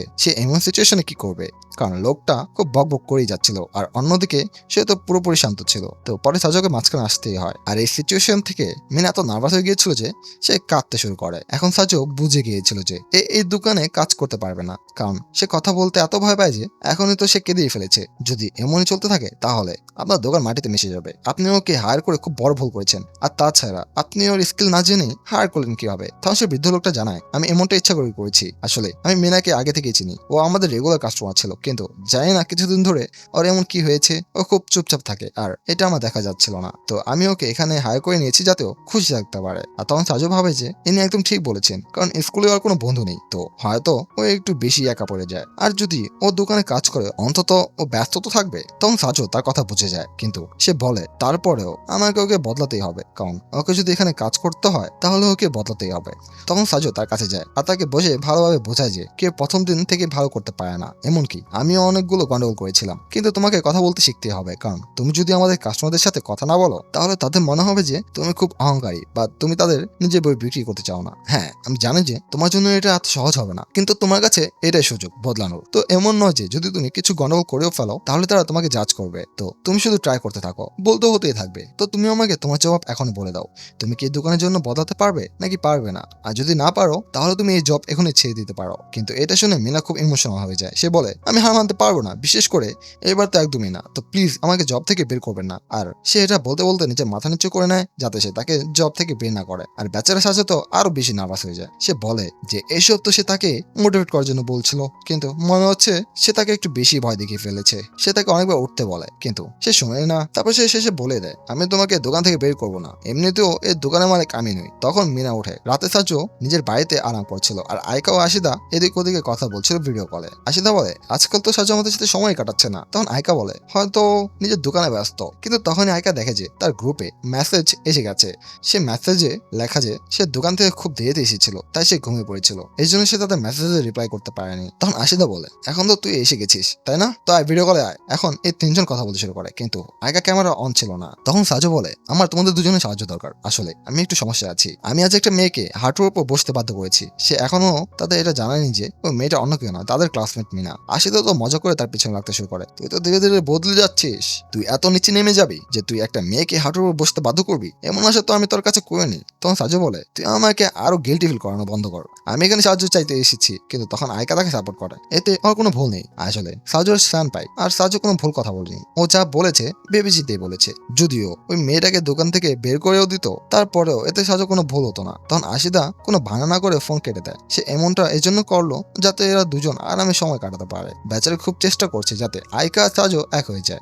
এখন এরা দুজন একা ছিল, তো তারা ভাবে যে কিছু কথা বলে না যাক। তখন সাজু বলে, তুমি কেমন আছো? কারণ আমাদের লাস্ট দেখা অনেকদিন হয়ে গেছে, আমরা তো সামার ভ্যাকেশনের পর থেকে দেখাই করিনি। আর তখন সে মুখ ফুরিয়ে বলে, এতে কার ভুল? আমরা তোমাকে এতবার ইনভাইট করেছি, কিন্তু তুমি আমাদের ইনভিটেশন প্রতিবার রিজেক্ট করে দাও। তখন আয়কা তার দিকে তাকিয়ে বলে, যদি তোমাকে তোমার জুনিয়রের ব্যাপারে আরো কিছু বলতে হয় তাহলে তুমি আমাকে কল করে বলতে পারো, আমি তোমার সাহায্য করার জন্য তৈরি। আর যে সে কল কাটতে যাচ্ছিল তার আগেই সাজু তার কল কেটে দেয়। আর এতে আয়কা মুখ ফুলিয়ে নেয়, কারণ প্রতিবার আয়কাই সে ছিল যে সবার আগে কল কাটতো, কিন্তু এখন তো সাজু এমন ভাবে কল কাটছে যেন তার কোনো পরোয়াই নেই। আর পরের দিন সাজু আবার দোকান চলে যায়। তার মনে হয় যে কাল সে মিনাকে একটু বেশি শুনিয়ে দিয়েছে, কিন্তু সে দেখে যে মিনা এসেছে। আর শুধু তাই নয়, সে তো পুরোপুরি বদলে গিয়েছিল। এমনকি সে লোকের সাথে কথাও বলছিল, অত ভালোভাবে নয়, কিন্তু তারপরেও তার মতো একজন ইন্ট্রোভার্টের জন্য এটা অনেক বড় ব্যাপার। এখন সাজু বলে, তোমার মধ্যে এত কনফিডেন্স এলো কোথা থেকে? তুমি তো পুরাই অস্থির। তখন মিনা জানায়, তোমার কথা থেকে আমি খুব মোটিভেশন পেয়েছি। এখন সবকিছু ঠিকঠাক চলছিল, কিন্তু তারপরেও সাজু ভাবে যে যদি ওকে এর সাথে মিশতে হয় তাহলে ওকে তার কাছে কিছু পার্সোনাল প্রশ্ন করা উচিত। তো হয়তো এরপর মিনা তার উপর বিশ্বাস করবে আর তারপর তার সাথে খোলা কথা বলবে। তখন সে জিজ্ঞেস করে, তুমি এই জবটা কেন করছো? তখন সে জানায়, এমনটা এই জন্য, কারণ আমি আমার ভাইয়ের উপর ডিপেন্ডেন্ট হতে চাই না। তখন সে জানায় যে সে আর তার ভাই আগে খুব ক্লোজ ছিল, তারা একই সাথে বই পড়তো আর এনজয় করতো, যতদিন না ওই মেয়েটা মাঝে এসে গেল। এখন এই ওয়ার্ডটা শোনার পর সাজু বুঝে গিয়েছিল যে তাকে এত পার্সোনাল যেতে হতো না। তখন এ তো তাকে একটু বেশি পার্সোনাল কথা বলছে। তখন মিনা জানায়, যখন থেকে ওই মেয়েটা আমার ভাইয়ের মাঝে এসেছে তখন থেকে ওরা আমার সাথে ভালোভাবে কথা বলা বন্ধ করে দিয়েছে। আর তারপর আমাদের জানানো হয় যে তার ভাইও অন্য কেউ নয়, কাউন্সিল মেম্বার, যাকে লোকেরা কুমা বলে ডাকে। আর যে মেয়েটার কথা বলছিল ইউরি, সে একজন কাউন্সিল মেম্বার। তখন বেচারা সাজু ভাবে যে এ তো একটু বেশি পার্সোনাল যাচ্ছে, আমার এদের ফ্যামিলি ম্যাটারে ঢোকা উচিত নয়। এখন সাজু বুঝে যায় যে এইসব ওর ফ্যামিলি প্রবলেম। এই বাড়িতে সবচেয়ে ছোট ছিল, তাই সব অ্যাটেনশন এই পেল। কিন্তু ইউরি আসার পর থেকে তার ভাই ইউরির উপর বেশি মনোযোগ দিতে শুরু করে। তো নিজেকে স্টার্ট করার জন্য আর নিজে ইন্ডিপেন্ডেন্ট হওয়ার জন্য সে ডিসাইড করে যে সে কাজ করা শুরু করবে। তো সাজু তাকে সাপোর্ট করে। আর সেই সময় দোকানে এসে পড়ে ফোকা। সে সেখানে বই কিনতে আসেনি, সে প্রতিবারের মতো শুধু সাজুর সাথে দেখা করতে এসেছিল। আর তখনই সাজুর মাথায় একটা খুব ভালো আইডিয়া আসে। সে জানে যে ফোকা কতটা এক্সট্রোভার্ট, সে যে কারোর সাথেই মিশে যায়। তো যদি সে এর বন্ধুত্ব মিনার সাথে করিয়ে দেয় তাহলে কত ভালো হবে। আর সে তেমনই করে। সে ফোকাকে মিনার সাথে ইন্ট্রোডিউস করায়। সে ফোকাকে বলে তোমার মতো ওর বই পড়তে খুব ভালো লাগে। আর তার শুধু এটুকু বলাই যথেষ্ট ছিল, কারণ এরপর তো ফোকা তার হাত পর্যন্ত ধরে নেয়। আর সে তার কাছে নানা ধরনের প্রশ্ন করে, তোমার কোন বই পছন্দ, বা তুমি কতগুলো বই পড়েছো, আর এখন কোনটা পড়ছো। এতগুলো প্রশ্ন শুনে তো মিনা নার্ভাস হয়ে যায়, কিন্তু সে খুশি হয় যে তার মতো কেউ আছে যার বই পড়তে ইন্টারেস্ট আছে। তো মিনা তাকে একটা বই সাজেস্ট করে আর ফোকা সেটাও কিনে নেয়। আর এরপর সাজু তার প্রশংসা করে, তুমি আজ প্রথম সেল করে ফেললে,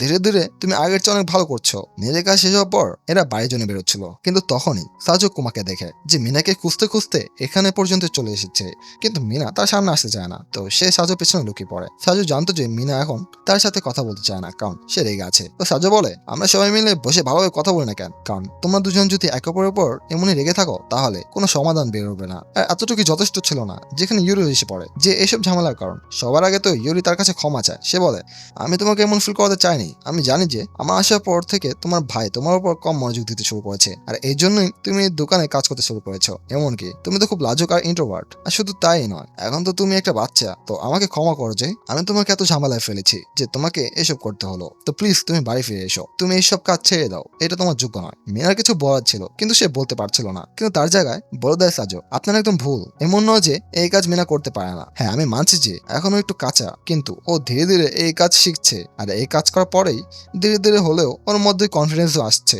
তো যদি আপনারা ওকে এখানে কাজ করতে দেন তাহলে এটা ওর পার্সোনালিটির জন্য সঠিক হবে। আর এমনিতেও এটা না আমি ডিসাইড করতে পারি না আপনি। মিনা যা করার ও নিজেই ডিসাইড করবে। আমরা শুধু এটাই কাজ করতে পারি, ওকে সাপোর্ট করা। আর মিনা ডিসাইড করে যে সে এখানে কাজ চালিয়ে যাবে। সাজু এখন আয়োজন বন্ধু বানিয়ে ফেলেছিল। অন্যদিকে আইকা সেই গরমের ছুটিতে স্কুলে যাচ্ছিল সামার ফেস্টিভ্যাল আর নতুন স্টুডেন্টদের প্রস্তুতির জন্য। আর সেখানে সে সাসাকের খুব কাছে চলে এসেছিল, কারণ এখন এরা দুজন সারাদিন একসাথে থাকে। আর পুরো স্কুলে হাতে কোনো কয়েকজন বাচ্চা ছাড়া আর কেউ থাকে না। তো আইকা তো জানে না, কিন্তু সাসাকি ধীরে ধীরে আইকাকে পছন্দ করতে শুরু করেছিল। আর হয়তো সেই দিনও বেশি দূর না যখন আইকাও তাকে পছন্দ করতে শুরু করবে, কারণ সাসাকি সব ব্যাপারে সাজুর চেয়ে বেটার। এখন গরমের ছুটি শেষ হতে চলেছিল, আর অন্যদিকে মিনা এখন অনেক ইমপ্রুভ করে ফেলেছে। আর এর সবচেয়ে বড় কারণ সাজু আর ফুকাও, কারণ সে তাদের সাথে খুব ওপেনলি কথা বলতে পারতো বইয়ের ব্যাপারে। আর এটা দেখে সাজু খুব খুশি হয়। তখনই তার কাছে মেসেজ আসে কায়দের, আর সে নিজের কাজ শেষ করার পর সে তার কাছেই যায়। তখন কায়দে বলে, যদি তুই মিনার খেয়াল রেখে থাকিস তাহলে এখন কিছু আমার ব্যাপারে ভাব। সাজু অবাক হয়ে যায়, আপনি এটা কিভাবে জানতে পারলেন যে মিনা আমার ওখানে কাজ করছে? তখন কায়দা বলে, আমি ভাইস প্রেসিডেন্ট, আমার কাছে কিছু লোকানো থাকে না। তখন সাজু বলে, এসব ছাড়ুন, আপনি আমাকে এখানে ডেকেছেন কেন? তখন সে জানায়, তোমাকে আমাদের সাহায্য করতে হবে। আসলে স্কুল আবার খুলতে চলেছে, স্কুলকে ভালো দেখানোর জন্য আর নতুন বাচ্চাদের স্বাগত জানানোর জন্য আমাদের তোমাকে দরকার। তখন সাজু বলে, তাদের আমার কি দরকার, কারণ যতদূর আমার মনে আছে তারা আমাদের ক্লাস থেকে কয়েকজন বাচ্চাকে নিয়েছিল, যেমন আইকা, সাসাকি আর বাকিরাও। তখন কায়দে বলে, হ্যাঁ আমি বুঝতে পারছি, আমরা অনেক ক্লাস থেকে বাচ্চা নিয়েছিলাম, কিন্তু এবার অনেক লোক অ্যাডমিশন নিয়েছে। তো কাউন্সিল মেম্বারদের তোমাকে দরকার, বিশেষ করে রিনের, কারণ পুরো বোঝা তো ওর কাঁধে এসে পড়েছে। রিন আমাকে বলেছিল যে তুমি ওর অফার রিজেক্ট করে দিয়েছো, ও তোমাকে কাউন্সিল মেম্বার বানাতে চেয়েছিল। এখন কায়দে কি জানতো যদি কাউন্সিল মেম্বার হয়ে যেত তাহলে আয় ওর কি হাল করতো? তখন সে তাকে বোঝানোর চেষ্টা করে না, সে শুধু বলে দেয়, আমার মনে হয় না আমি এর জন্য যোগ্য, তোমার এমন কাউকে বেছে নেওয়া উচিত যে কাজটা করতে পারবে। তখন কায়দে বলে, ও তো তোমাকে নিজের ছোট ভাইয়ের মতোই মানে, কিন্তু তুমি ওর সাথে এমন করছো, তুমি ওর সাহায্য করতে পারছো না। তখন সাহায্য বলে, ঠিক আছে ঠিক আছে, এখন আমাকে ইমোশনাল ব্ল্যাকমেল করো না, আমি ওর সাহায্য করে দেবো। তখন কায়দে বলে, এই কথাটা তুমি ওকে নিজেই বলে দাও, ওর শুনে ভালো লাগবে। এখন সে রিনকে কল করে দেয়। প্রথমত রিন অবাক হয় যে কায়দের ফোন থেকে সাহায্য কথা বলছে কেন। তো সাহায্য রিনকে বলে, আমি সাহায্য করার জন্য তৈরি, কিন্তু রিন খুব আরামে মানা করে দেয়, তোমার সাহায্য করার দরকার নেই, আমি ম্যানেজ করে নেব। আসলে রিন এর উপর এখনো একটু রেগেছিল, কারণ এই কাউন্সিল মেম্বার হতে মানা করে দিয়েছে। তখন সাহায্য বলে, আপনি আমাকে আটকাতে পারবেন না, আপনি বলেছিলেন যে আপনি আমাকে একটা ছোট ভাইয়ের মতো মানেন, তো একটা ছোট ভাই হিসেবে আমাকে আপনার সাহায্য করতেই হবে। তখন রিন বলে, যদি এমন হয় তাহলে ঠিক আছে, তুমি আমাদের সাহায্য করতে পারো, কিন্তু শুধু এটা খেয়াল রাখো এই কাজটা সহজ হবে না, বাকি সব আমি তোমাকে কাল বলবো। আর এটা বলে সে ফোন কেটে দেয়। পরের দিন স্কুলে সে রিনের সাথে দেখা করে, কিন্তু রিন তার সাথে এখনো চোখ মেলাতে পারছিল না। রিন বলে, এই কাজটা অনেক বেশি আর এতে অনেক মেহনত লাগবে, তুমি কি সত্যি এটা করতে পারবে? তখন সাহায্য বলে, আমার বড় বোন তো কখনো এই কথায় মনোযোগী দেয় না, ও তো শুধু এটাই ভাবে যে আমি চাকরের মতো কাজ করতে থাকবো। তো আপনারও চিন্তা করার দরকার নেই, আপনি আমার কাছে যেমন কাজ করাতে চান আমি করার জন্য তৈরি। তখন রিন জানায়, তোমার কাজ হলো জিনিসপত্র এদিক ওদিক করা যাতে আমরা জায়গাটা সাজাতে পারি। সে যেতে যেতে একটা ক্লাসে দেখে যেখানে তার কিছু বন্ধু বসেছিল। আইজাওয়া, ওই ফরেনার মেয়েটা, সাসাকি আর আইকা। সাসাকি সাসাকি আর আয়কাকে একসাথে থেকে সাজু সেখান থেকে চলে যায়। এমনি তো এখানে সে শুধু কাজ করতে এসেছে আর কিছু না। তখন রিন কাউন্সিল অফিসে গিয়ে তাকে সব মেম্বারদের সাথে পরিচয় করায়, কিন্তু সাজু তো ওরা এতটাই ছিল যে সে সবাইকে আগে থেকে চিনত, বরং বাকিরা তাকে থ্যাঙ্কস বলতে শুরু করে তাদের সাহায্য করার জন্য। ইয়ো ইয়োরি আর এমনকি কোমাও তো সব মেম্বারদের মনে তো সে আগে জায়গা বানিয়ে নিয়েছিল। আর অন্যদিকে সাসাকি সে চেষ্টা করছিল আয়কা মনে জায়গা বানানোর। তো সে তাকে বলে 2 সপ্তাহ পর আমার সকার ম্যাচ আছে, তুমি কি যাবে? কিন্তু আয়কা পরিষ্কার মানা করে দেয় যে ওকে আয়রের খেয়াল রাখতে হবে, তো ও ম্যাচ দেখতে আসতে পারবে না। কিন্তু সে তার কাছে ক্ষমাও চায় তার অফার রিজেক্ট করার জন্য। সাসাকির খারাপ তো লাগে, কিন্তু সে বুঝে যায় যে আয়কাও নিজের জায়গা ঠিক, কারণ তার একটা ছোট বোন আছে আর ওকে তার খেয়াল রাখতে হবে। এই ঘটনার পর আয়কা ফ্ল্যাশব্যাকে চলে যায় আর আমাদের দেখানো হয় তার ব্যাক স্টোরি, যখন সে মিডল স্কুলে ছিল। আসলে যেমন আছে সাসাকিকে রিজেক্ট করেছে, তেমন সে আগে নিজের সব বন্ধুদের রিজেক্ট করতো, যে তাকে জিজ্ঞেস করতে আসতো তুমি কি আমার সাথে ঘুরতে যাবে ক্যাফেতে বা পিকনিকে। সে নিজে সব বন্ধুদের মানা করে দিত শুধু এই কারণের জন্য যে ওকে আয়কা খেয়াল রাখতে হবে, কারণ তার মা বাবা দুজনে জব করতো আর আয়রি এখনো খুব ছোট, তো সে একা তো থাকতে পারতো না। তো আয়কার এখনো বন্ধু বানানোর সময় মেলেনি, সে পুরোপুরি একা ছিল, যার কোনো বন্ধু নেই, কারণ তার কাছে বন্ধুদের জন্য সময় ছিল না। এটাই কারণ ছিল যে সে সেই সময় সাজুকে সাহায্য করেছিল, যে সবার সামনে পড়ে গিয়েছিল আর লোকেরা তার মজা উড়াচ্ছিল। আয়কা কারো পড়া না করে তাকে সাপোর্ট করে, আর সে মনে মনে বলে আমি এমনটা এই জন্য করিনি কারণ আমি খুব ভালো মেয়ে। আসলে সেদিন আমি সাজুকে সাহায্য এই জন্যই করেছিলাম কারণ আমি ওর মধ্যে নিজের একটা ঝলক দেখছিলাম। ও আমার মতো একদম একা ছিল, না কোনো বন্ধুত্ব না কোনো সাথী, ঠিক আমার মতোই। আর যখন সবাই তার মজা উড়াতে শুরু করলো তা আমার দেখা গেল না, তাই আমি সেদিন ও সাহায্য করে দিয়েছিলাম। কিন্তু আমি তো জানতাম না যে সেদিনের পর থেকে ও আমার পিছনে পড়েই যাবে।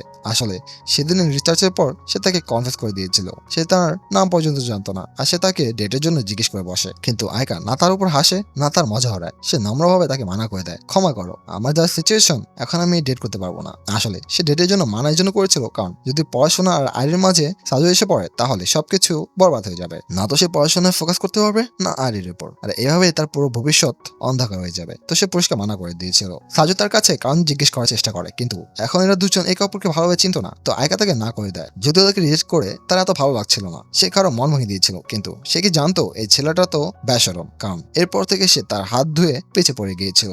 আয়কা পরে স্কুলে পপুলার হয়ে গিয়েছিল, লোকেরা তার কাছে সাজুর ব্যাপারে জিজ্ঞেস করতে থাকতো যে ওই অদ্ভুত ছেলেটা তোমার পিছু কেন করে। এমনকি আয়কা কিছু ক্লাসমেট সাজুকে মারা পর্যন্ত কথা বলছিল, কিন্তু আয়কা ব্যাপারটা সামনে নেয়। সে ভাবে শুধু 1 বছরই তো ব্যাপার, আমি অন্য স্কুলে চলে যাব আর ও অন্য স্কুলে। কিন্তু যে পরীক্ষা কাছে আসতে লাগলো সাজু তাকে ইগনোর করতে শুরু করে, যেমন সে এখন করছে। যদিও সেই সময় আয়কার একটু খারাপ লেগেছিল, কিন্তু তখন তার এত ভালো বন্ধু ছিল না। আর পরে আয়কা রিয়েলাইজ করে যে সে তাকে ইগনোর এই জন্য করেছিল যাতে সে ভালো নাম্বার আনতে পারে, কারণ তাকে সেই স্কুলে যেতে হবে যেখানে আয়কা যাচ্ছে। আর নতুন স্কুলে যাওয়ার পরেও সে নিজের অভ্যাস বদলায়নি। যদিও তখন তার আয়োজন বন্ধু হয়ে গিয়েছিল আশিদা, এরা দুজন আশিদের সাথে প্রথমবার দেখা করেছিল, আর আশিদা সাজু আর আয়কা দুজনেই বেস্ট ফ্রেন্ড হয়ে গিয়েছিল। সাজু এখনো তার পিছু ছাড়েনি, কিন্তু এখন তো সে তার মুখও দেখে না। আর সে হঠাৎ করে নিজের ফ্ল্যাশব্যাক থেকে বেরিয়ে আসে, জানি না কেন বা কিভাবে সে জানতে পারে যে সাজু আশেপাশেই আছে, আর সে পরে স্কুলে দৌড়াতে শুরু করে তাকে খোঁজার জন্য। সে জানতো যে এ পাগলের মতো ব্যবহার করছে, কিন্তু তারপরে তাকে একবার সাজুর মুখ দেখতেই হতো। যখন থেকে গরমে ছুটি পড়েছে সে তার সাথে সামনাসামনি দেখা করেনি, আর এখন তার সাথে দেখা করার জন্য সে কিছু একটা করতে পারতো। সে স্কুলে কোনে কোনে খোঁজে, আর ফাইনালি সে সাজুর সাথে ধাক্কা খায়। ফাইনালি গরমের ছুটির পর এমন প্রথমবার হচ্ছিল যখন আয়কা তাকে সামনাসামনি দেখছিল, আর সে খুব খুশি হয়। প্রথমত সে অবাক হয় যে এখানে কি করছে, আর আয়কা নিজে রিয়েলাইজ করে না যে সে তার কতটা কাছে চলে এসেছে। আর শুধু তাই নয়, সে তার সাথে খুব ক্লোজলি কথা বলছিল। সাজু বিশ্বাস করতে পারছিল না যে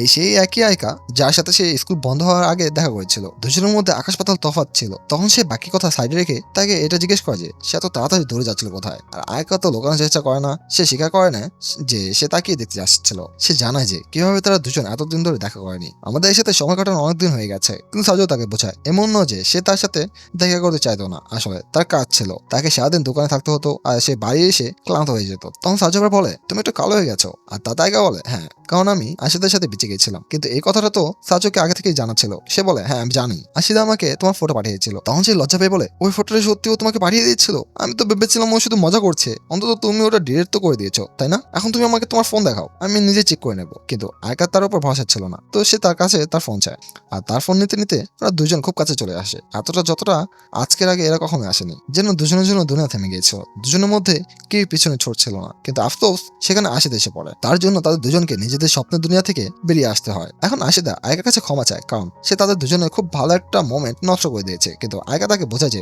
এমন কিছু ছিল না। তখন আশিদা বলে, তোকে যদি কাজ করতেই হতো তাহলে তুই আয়কাকে আগে জয়েন করে নিতি, এমন করলে তুই ওর সাথে পুরো সময়টা কাটাতে পারতি। তখন সাজু মানা করে দেয়, না, আমি শুধু এখানে ফিজিক্যাল লেভেলের জন্য আসছি, ভারী জিনিস তোলা, জিনিস এদিক ওদিক করা, কিন্তু নতুন স্টুডেন্টদের তোমরাই গাইড করবে। আসলে তারা এমন স্টুডেন্টদের বেছে নিয়েছে যা দেখতে ভালো আর দেখতে বুদ্ধিমান লাগে, যাতে নতুন বাচ্চা অ্যাট্রাক্ট হয়। আর আমার মতো সাধারণ একটা ছেলে যদি তাদের গাইড করে তাহলে অর্ধেক স্টুডেন্ট তো এমনি পালিয়ে যাবে। কিন্তু আয়কা এই কথা পরিষ্কার অস্বীকার করে। সে বলে, এমন কিছুই না, তুমি একদমই সাধারণ নয়। তুমি কি ভুলে গেছো যে তুমি কিভাবে মেনা সাহায্য করেছিলে? তুমি লোকদের ভালোভাবে গাইড করতে পারো, তুমি লোকেদের বোঝো। আর এই কথা কোনো মিথ্যা ছিল না, সাজু সত্যি লোকদের খুব ভালোভাবে বুঝতে পারতো। আর পরের দিন সব স্টুডেন্টরা স্কুল দেখতে এসে গিয়েছিল। কাউন্সিল মেম্বাররা তাদের সবাইকে ইন্ট্রোডিউস করায়, আর সাজু দাঁড়িয়েছিল সেই কাউন্সিল মেম্বারের সাথে, যেন সে একটা তাদের অংশ।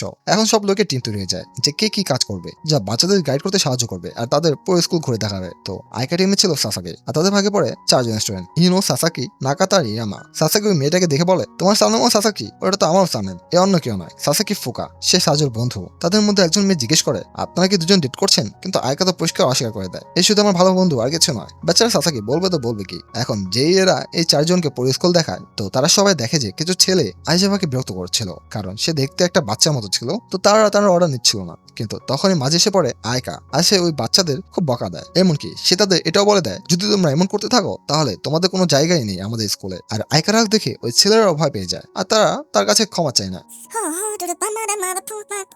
এখন সে তাদের পুরো স্কুল দেখিয়ে দিয়েছিল। তখন সাসাকি বলে, তুমি গ্র্যান্ড ফেস্টিভ্যালে আসতে পারো, কারণ কিছুদিন পরে স্কুলে কালচার ফেস্টিভ্যাল হতে চলেছে, আর আমাদের স্কুল ওটা খুব ধুমধাম করে পালন করে। তো চেষ্টা করো তুমি ওটা মিস না করো। আর ওই মেয়েরা সব এক্সাইটেড ছিল সেই ফেস্টিভ্যাল দেখার জন্য। তখন ফুকা বলে, আমি তো চাই যে সাজু সেনপাই আমাকে সেই সময় গাইড করুক। তখন ওই মেয়েরা বলে, ও সেই সাজু তোমার বয়ফ্রেন্ড? আর আরেকজন বলে, সে তো যার ব্যাপারে তুই 24 ঘন্টা কথা বলিস। আর তৃতীয় জন বলে, আরে হ্যাঁ, আমি তো ভুলেই গেছিলাম যে ও তো এই স্কুলে পড়ে, তো কবে দেখা করাচ্ছিস তুই আমাদের ওর সাথে? তখন সে লজ্জা পেয়ে বলে, আমরা রিলেশনশিপে নেই। আপাতত তো আয়কা সাজুর নাম শুনে একটু অবাক হয়, কিন্তু সে ভাবে যে ও অন্য কোনো ছেলেই হবে। জরুরি তো নয় যে পুরো দুনিয়া শুধু একটাই সাজু নামের ছেলে আছে। আর সাজুর কপাল তো দেখো, সে তখনই পাশ দিয়ে যাচ্ছিল আর ফোকা তাকে ডেকে নেয়। আর আয়কার যেন হৃদস্পন্দন থেমে গিয়েছিল।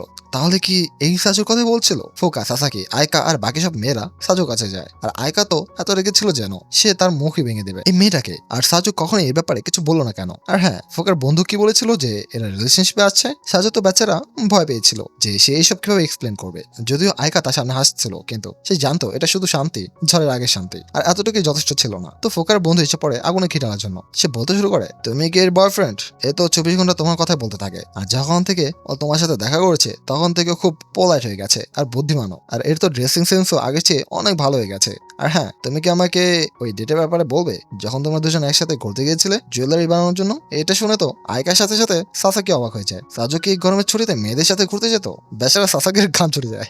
আর ফুকা তো শুধু লজ্জা পাচ্ছিল। সে তাদের বলে, আমি তোমাদের লাখবার বলেছি যে আমরা রিলেশনে নেই। কিন্তু তাকে দেখে মনে হচ্ছিল না যে সে তার বন্ধুদের উপরে এগিয়ে আছে, বরং তার বন্ধুদের কথা শুনে তো তার নিজেরই ভালো লাগছিল। তার বন্ধুরা বলতে থাকে, এখন তো তোমার স্কুলে এসে গেছে, তো তোমরা চাইলে তোমাদের বন্ডিং আরো ভালো বানাতে পারো। তখন ফুকা বলে, এমন নয়, আমাদের দুজনের বন্ড আগে থেকে অনেক স্ট্রং, কারণ আমরা পুরো গরমের ছুটি একসাথে কাটিয়েছি। আর এটা বলার পর সে নিজে লজ্জায় মরে যাচ্ছিল। তো সে নিজের বন্ধুদের সাথে সেখান থেকে চলে যায়। এটা বলে যে সে তার সাথে পরে দেখা করবে। এখন আয়কা তার কাছে একটা হাসির সাথে জিজ্ঞেস করে, ও তো তুমি পুরো গরমের ছুটিতে এই জিনিসে ব্যস্ত ছিলে? সাজু বলে, আমি তোমাকে সবকিছু বলে দেবো, শুধু আমাকে সময় দাও। আর এর আগে আয়কা রেগে যাক, সাসাকিও সেখান থেকে বেরিয়ে যায়। আর আয়কা সাজুর হাত ধরে সেখান থেকে চলে যায়। এখন সেখানে আশিদা এসে পড়েছিল, আর সে তো ফোকার মতো অভিনয় করছিল তাকে খেপানোর জন্য। তখন সে জানায় যে তার বন্ধুত্ব ফোকার সাথে কিভাবে হলো, কিভাবে সে তার ভাইকে বাঁচিয়েছিল, আর তারপর তারা দুজন খুব ক্লোজ হয়ে গেল। তো এটাই কারণ ছিল যে আমি ওর সাথে ঘুরে বেড়াতাম, আমরা শুধু ভালো বন্ধু, আর কিছু না। তখন আয়কা বলে, যদি তোমার কাছে এত সময় পড়ে থাকে তাহলে তুমি আমার বাড়িতে কেন আসো না এনজয় করার জন্য? প্রথমত সাজুর মনে হয় যে তার কান বাজছে, কিন্তু আয়কা আবার বলে, তুমি পুরো গরমের ছুটিতে এটাই বলতে থাকলে যে তুমি বইয়ের দোকানে ব্যস্ত থাকো, কিন্তু যদি তোমার কাছে এত সময় থাকে যে তুমি ফুকার সাথে ঘুরে বেড়াতে পারো তাহলে তুমি আমার বাড়িতে কেন আসতে পারো না? সাজু বিশ্বাসই করতে পারছিল না যে এ তাকে নিজের বাইরে রাখছে। এত বছরের বন্ধুত্ব এমন প্রথমবার হয়েছে যখন আয়কা তার কাছে এই জিনিসটা জিজ্ঞেস করছে। তো সে মানা করবে কিভাবে? তো সে বলে দেয়, হ্যাঁ, আমি তোমার বাড়িতে অবশ্যই আসবো। সাজু তার বাড়িতে যাওয়ার ইনভিটেশন তো পাওয়া হয়ে গেল, কিন্তু আয়কা বারবার তাকে মেসেজ করে মনে করাচ্ছিল আর এই সামনে কোনো উল্টা ব্যবহার না করতে। আর হ্যাঁ, আইডিকে গ্রিড করতে ভুলতে না। আর বেচারা সাজো তার সব কথায় হ্যাঁ বলছিল। আমি এমন কিছু করবো না যাতে আইরি আনকমফোর্টেবল ফিল করে, কিন্তু সে বারবার নতুন জিনিস বলে যাচ্ছিল, তুমি এটা করবে না, ও তুমি ওইটা করবে না। এমনকি সে তাকে এটাও বলে দেয়, আমি তোমাকে ফোর্স করছি না, যে তুমি বাড়িতে আসতে না চাও তাহলে কোনো ব্যাপার না। এখন এত শুনে তো আশিদেরও মাথা খারাপ হয়ে গেছিল, তো সে ডাইরেক্ট তাকে কলই করে দেয়। আর আশিতা তাকে বোঝায়, আমি বুঝতে পারছি যে তুই কি করার চেষ্টা করছিস, তুই চাস যে সাজু সবার কাছে ভালো থাকুক, আইরিস সাজুকে পছন্দ করুক আর তোর ফ্যামিলির সামনে অনিমেষের যাতে ভালো থাকে। আমি বুঝতে পারছি যে তুই এটা তোর পরিবারের জন্য আর ওর জন্যই করছিস, কিন্তু তুই যদি ওকে এমন ট্রিট করতে থাকিস তাহলে ও ধীরে ধীরে তোর থেকে দূরে চলে যাবে। ও আগে তোর থেকে অনেক দূরে চলে গেছে। তো প্লিজ এখন যা বলবি ভেবে চিন্তে বলিস। আর এই কথাটা আইকো নিজে জানতো যে সে সাজুকে কিভাবে ট্রিট করে, কিন্তু কিন্তু সে এমনটা তাকে ছোট দেখানোর জন্য করে না, এর পেছনে তার নিজেরও অনেক কারণ আছে। তো এখন সেদিন এসে গিয়েছিল যখন তাকে তার বাড়িতে যেতে হতো, কিন্তু সাজু বাড়িতে যায় না। সে ডিসাইড করে যে সে দোকানে কাজ করবে। আর যখন সে দেখে বাইরে বৃষ্টি পড়ছে, তো সে আরেকটা বাহানা পেয়ে গেল তার বাড়িতে না যাওয়ার। কিন্তু সে দেখে খোদ আয়কাই তার কাছে এসে গেছে। সাজু তাকে জিজ্ঞেস করে, তুমি এখানে কি করছো? যে তোমার আমার সাথে দেখা করতে হতো তাহলে তুমি অন্য কোনো দিন আসতে পারতে, এত বৃষ্টিতে আসার কোনো দরকার ছিল না। সাজু একটু অবাক ছিল যে এই বৃষ্টিতে ওর সাথে দেখা করতে কেন এসেছে, অন্যদিন তো এই কখনো ওর সাথে দেখা করতে আসে না। তখন আয়কা বলে, আমি তো শুধু পাশ দিয়ে যাচ্ছিলাম, তো ভাবলাম তোমার সাথে দেখা করে যাই, আর বৃষ্টি হয়ে গিয়েছিল তো ভাবলাম আমি এখানে থেকে যাব। কিন্তু এ মিথ্যা বলছিল, এ নিজের বাড়ি থেকে এখানে শুধু ওর সাথে দেখা করতে এসেছিল। আর এর আগে এ কিছু বলতে পারতো, সেখানে ফোকা এসে পড়ে যে পুরো বৃষ্টিতে ভিজে গিয়েছিল আর মেনা তার চোখ শুকাতে সাহায্য করে। তখন আয়কা বলে, এখানে কি করছে? তখন সাজু জানায়, এ তো রোজ এখানে আসে, আগে আমার সাথে দেখা করতে আসতো আর এখন মিনার সাথেও। এ তো রোজকার বিষয়, এ প্রতিবার আমাদের সাথে কথা বলতে এখানে আসে। আর এটা শুনে আয়কা একটু জেলাস হয়ে যায়, তুমি ওর সাথে রোজ দেখা করো, মনে হচ্ছে এ তোমার খুব বেশি ভালো বন্ধু। এখন আয়কা পেছনে ঘরে, তো তার ব্যালেন্স বিগড়ে যায়। এর আগে সে পড়তে যেত, সাজু তাকে ধরে নেয়। আর এটা দেখার পর ফোকা আর মিনা বলে, আমাদের কিছু কাজ মনে পড়ে গেছে, তো আমরা এখান থেকে যাচ্ছি। তারা দরজা বন্ধ করে দেয় যাতে এরা দুজন একান্ত সময় কাটাতে পারে। তখন আয়কা আবার উঠে তার দিকে মুখ ফিরিয়ে নেয়। আর সে তাকে জিজ্ঞেস করে, আচ্ছা তো তুমি আমার বাড়িতে আসতে চেয়েছিলে তাই না? তো তুমি সেখানে কেন আসোনি? আমি তো তোমার ওয়েট করছিলাম। তখন সাজু বলে, আমার মনে হলো তুমি আমাকে ডাকতে চাও না, তুমি আমাকে এত টেক্সট করেছো যে আমি এমন করি বা এমন না করি, আমার মনে হলো তুমি ইনডাইরেক্টলি আমাকে মানা করছো, তো তাই আমি আসিনি। এখন আয়কা কিছুক্ষণ শান্ত হয়ে যায়, মানে আসলে যা বলেছিল সেটা ঠিক ছিল, যদি সে এমনই করতে থাকে তাহলে সাজু তার থেকে আরো দূর চলে যাবে। তখন আয়কা তার কাছে ক্ষমা চায়, আমার মানে ওটা ছিল না, আমি তো শুধু এইটুকু চেয়েছিলাম যে তুমি আমার ছোট বোনের সাথে দেখা করবে, তখন সেও তোমাকে পছন্দ করুক, তোমাকে একটা ক্রিমের মতো না দেখে, কিন্তু তার জন্য আমাকে ক্ষমা করো। যদি তুমি চাও তাহলে তুমি কাল আমার বাড়িতে আসতে পারো। তখন সাজু বলে, ঠিক আছে, আমি আসার জন্য তৈরি। পরের দিন আশিদের সাথে সে তার বাড়িতে এসে গিয়েছিল। সে তার ছোট বোন আইরিকে গ্রিট করে, কিন্তু আইরি কনফিউজ ছিল একে, কারণ আমি তো আজকের আগে ওকে কখনো দেখিনি। তখন আশিদা তাকে ইন্ট্রোডিউস করায়, এ হলো সাজু ওয়াতারু। আর আইরির জন্য এতটুকু জানাই যথেষ্ট ছিল, কারণ এরপর তো সে তার সাথে খেলতে শুরু করে, এমন ভাবে যেন সে তার হারিয়ে যাওয়া ভাই। সে তার পিছু ততক্ষণ ছাড়ে না যতক্ষণ না সাজু এনার্জি পূর্বই শেষ হয়ে যায়। তখন সাজু বলে, তোমার তো অনেক ঝামেলা পোহাতে হয় তাই না, কারণ ওকে সামলানো তো খুব মুশকিল। তখন আয়কা জানায়, এমন নয়, সাধারণত এ শুধু আরামে গেম খেলায়, ওর শুধু বই পড়তে ভালো লাগে আর ঘর ঘর খেলতে। এমন প্রথমবার হচ্ছে এ কারো পিঠে চড়ে তাকে রাইড করতে বলছে, বিশেষ করে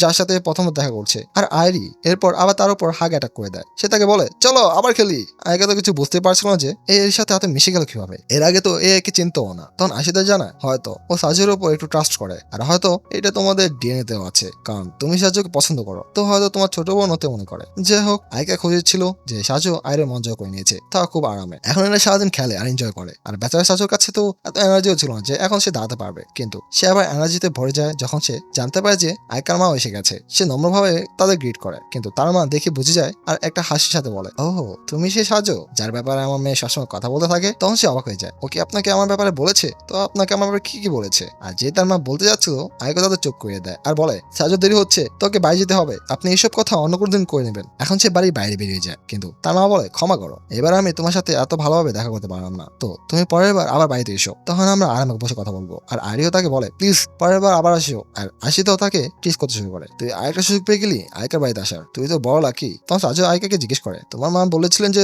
তিনি আমাকে চেনেন, তো তুমি তাকে আমার ব্যাপারে কি কি বলেছো? তুমি এটা তো বলোনি যে আমি তোমাকে কিভাবে পিছু করতাম। আর এটা শুনে আয়কা লজ্জা পেয়ে যায়। এটা তো নিশ্চিত ছিল আয়কা নিজে এর মাকে সাজুর ব্যাপারে শুধু ভালো ভালো কথা বলেছে। আর এদের দুজনকে এত কাছে দেখে আশিদা ভাবে যে এদের দুজনকে কিছু সময় একা ছেড়ে দেওয়া যাক। তো সে তাদের বলে যে সে অন্য রাস্তাতে যাবে, তার কিছু কাজ আছে, কিন্তু তার কোনো কাজই ছিল না। সে শুধু এমনটা করেছিল যাতে এরা দুজন আরো ক্লোজ হয়ে যায়, আর সে সেখান থেকে চলে যায়। এখন এরা দুজন একান্তে কথা বলতে শুরু করে। আর আয়কা জানায় যে এখন সে ফাইনালি স্কুল লাইফ এনজয় করতে শুরু করেছে। এখন ফাইনালি আমার অনেক বন্ধু আছে, আমি বাইরে বিচে ঘুরতে পারি, এখন আমি সেই সব করতে পারি যা আমি আগে করতে পারতাম না। তখন চাচা বলে, এইসব আমার জন্য তাই না, কারণ আগে তুমি বন্ধু এই জন্য বানাতে পারতে না কারণ আমি 24 ঘন্টা তোমার পেছনে থাকতাম। কিন্তু তখন আয়কা তাকে মানা করে, এর কারণ কখনোই তুমি ছিলে না, আসলে তুমি যদি আমার লাইফে নাও থাকতে তারপরেও আমি একাই থাকতাম, কারণ আমি আমার মা বাবাকে দেখতাম যে তারা কত মেহনত করত। আর যখন থেকে আইরি দেরি হয়েছে তখন থেকে তো তাদের একদম সময় মিলতো না। তো আমি ডিসাইড করলাম যে আইরির দেখাশোনা আমি করবো, যাতে আমার বাবা মা আরো বেশি সময় পায় কাজ করার। আর এটাই কারণ ছিল যে আমি কখনো বন্ধু বানানোর চেষ্টা করিনি, কারণ আমি কখনোই অন্যদের বাড়িতে যেতে পারতাম না আর না তাদের ইনভাইট করতে পারতাম। কিন্তু এখন সময় বদলে গেছে, এখন আমি বাইরে ঘুরতে যেতে পারি আর বাকিদেরও নিজের বাড়িতে রাখতে পারি। এখন আমি সেসব করতে পারি যা আমি আগে করতে পারতাম না। সাজু এটা বুঝতে না পারলেও সে ইনডাইরেক্টলি এটা বলতে চেয়েছিল যে হয়তো সে এখন ডেটের জন্য তৈরি, কারণ আগে সাজুর সাথে সে ডেট এর জন্য করতো না কারণ তার কাছে সময় ছিল না, কিন্তু হয়তো এখন সে তৈরি। কিন্তু সাজু এটা বুঝতে পারে না। তখন আইকা বলে, এখন আমার অনেক বন্ধু আছে, আমার কাছে সেই সব কিছু আছে যা আমি আগে চাইতাম, কিন্তু তারপরেও আমার ভেতরটা খালি খালি লাগে, যেন যেন তোমার ছাড়া এসবের কোনো মানেই নেই। সাজু বিশ্বাসই করতে পারছিল না যে এই কথাটা আইকা নিজের মুখ দিয়ে বলেছে। প্রথমবার সে স্বীকার করছে তার সাজুর সঙ্গ পছন্দ, আর তখনই বাজি ফাটতে শুরু করে আর সে তাকে জড়িয়ে ধরে বাজি আওয়াজের ভয়। আর সে নিজের কথা চালিয়ে যায়, আমি মানছি যে আমি সে ছিলাম যে তোমাকে প্রতিবার দূরে থাকতে বলতাম, কিন্তু তার পেছনে একটা কারণ ছিল। আমি চেয়েছিলাম যে তুমি একটা ক্রিপারের মতো বিহেভ করা বন্ধ করে দাও, যাতে আমি তোমাকে আমার মা বাবা আর বোনের সাথে দেখা করতে পারি। আমি চাইনি যে তারা এমন একটা ছেলের সাথে দেখা করুক যে আমার পিছু করতে থাকে। আমি চেয়েছিলাম যে তারা এমন একটা ছেলের সাথে দেখা করুক যে আমার কেয়ার আর রেসপেক্ট করে। আমি এটা চেয়েছিলাম যে আমার মা বাবা আমার বোন তোমাকে পছন্দ করুক, আর এই জন্য আমি তোমাকে কখনো নিজের বাড়িতে রাখতাম না, কারণ কি হবে যদি তারা তোমার ব্যাপারে খারাপ ভাবতে শুরু করে। কিন্তু আমি আর এর চেয়ে বেশি আটকাতে পারছি না, কারণ তুমি আমার থেকে যত দূরে যাচ্ছ আমার জীবন ততটাই খালি হয়ে যাচ্ছে। তার কনফেস করার পর ওরা দুজন আবার চলতে শুরু করে, আর দুজনের মধ্যে কেউ এক অপরের সাথে কথা বললো না। তাদের বুঝতে পারছিল না যে এখন বলবে তো বলবে কি। সাজু তার হাত ধরার চেষ্টা করে, কিন্তু সে থেমে যায়, কারণ হয়তো এমনটা করা ঠিক হবে না। কিন্তু এবার আইকে প্রথম পদক্ষেপ নেয়, আর এবার সে তার হাত ধরে নেয়। আর শুধু তাই নয়, এখন এরা দুজন ফাইনালি একে অপরের ফার্স্ট নেমও নিতে শুরু করে। সে তাকে আবার আয়কা বলতে শুরু করে, আর সে তাকে ওয়াতারু। এর মানে এখন ফাইনালি এর দুজন ক্লোজ এসে গেছে, যদিও এখনো দুজনে নিজের ট্রু ফিলিংস কনফেস করেনি। আর পরের দিন এখন স্কুল ছুটি ফাইনালি শেষ হয়ে গিয়েছিল, আর সাজু স্কুলে চলে যায়। কিন্তু সে দেখে এবার আয়কা তার ওয়েট করছিল, আর সে তার টাই আর চুল ঠিক করতে শুরু করে। এবার কারো পড়া না করি যে কেউ তাদের দেখছে বা না দেখছে, এরা দুজন এখন ডেট করছিল না, কিন্তু ফাইনালি এরা দুজন খুব ক্লোজ এসে গেছে। এখন সাজু প্রতিবারের মতো তার পিছু করে না, বরং এরা দুজন একসাথে চলে, কারণ এখন আয়কা স্বীকার করে নিয়েছে যে সে সাজুকে পছন্দ করে। আর এই সিজন এখানে শেষ হয়ে যায়। আরেকটা কথা, অনেক লোক আয়কাকে ভালো চোখে নাও দেখতে পারে, মনে করতে পারে যে ও ইভিল বা ওইরকম কিছু, কিন্তু এমন নয়। আসলে অ্যানিমেতে আমাদের তার ব্যাক স্টোরি ভালোভাবে দেখানো হয়নি, যতটা লাইট নোভেলে দেখানো হয়েছিল। সে প্রতিবার সাজুকে সম্মানজনকভাবে রিচ করেছিল, কারণ যদি দেখা যায় সাজু একটা স্টকার ছিল, কিন্তু অ্যানিমেতে আয়কাকে একটু বাজেভাবে দেখানো হয়েছে, বলতে গেলে খারাপ আর্কে দেখানো হয়েছে। ঠিক সেই জিনিসটা যা সাকুরার সাথে হয়েছিল। সাকুরা কখনো মাঙ্গাতে এত সচেতন ছিল না যতটা তাকে অ্যানিমেতে দেখানো হয়েছে, আর সেই বেচারিকে আজ পর্যন্ত লোকেরা ট্র্যাশ বলে। হয়তো অ্যানিমেটরদের গোলাপি চুলের মেয়ের পছন্দ না, কারণ আমরা অ্যানিমেতে দেখছিলাম যে আমাদের সাকুরা আকামটা করছিল। আর যদি আপনারা এই সিজন 2 এর ওয়েট করছেন, তাহলে সে আশা তো ছেড়েই দিন, কারণ গত 3-4 বছর ধরে এর কোনো আপডেট আসেনি। হ্যাঁ, যদিও এখনো স্কুল ট্রিপ, কালচারাল ইভেন্ট আর অনেক কিছু দেখানো বাকি ছিল, আর এখনো তো সাজুকে আইকার তার গিফটটাও দিতে হবে যা সে বানিয়েছিল, কিন্তু হয়তো এমনটা সে কখনো করতে পারবে না, কারণ এই সিজন 2 বানানোর চান্স প্রায় না এর সমান। আর যদি আপনাদের এই পরের গল্প জানতে হয়, তাহলে আপনারা লাইট নোভেল পড়তে পারেন। আর বেশিরভাগ মানুষ যারা বাংলাদেশে অ্যানিমে দেখে, মনে হয় না লাইট নোভেল কিংবা মাঙ্গা লেভেল কিছু দেখে বা পড়ে, বহুত প্যারা তো। আর এটারও সিউরিটি নাই যে এত বড় একটা ভিডিও বানাইছি এই জায়গায় কয়জন দেখছে না দেখছে, মনে হয় না যে লাস্ট পর্যন্ত কেউ দেখছে। এই যে আমি ভয়েস ওভার দিতেছি এটুক লাস্টের টুক এটা হোদায় দিতেছি, মানুষ স্কিপ করে দেয়, এগুলো শোনেও না। তো আর যদি এতদূর শুনে থাকো তাহলে অবশ্যই জানাও যে ভাই শুনছি কি ভালো মন্দ। আর সমস্যা নাই না শোনালেও থাকো তাহলে। হ্যাঁ, খুদা হাফেজ, বাই।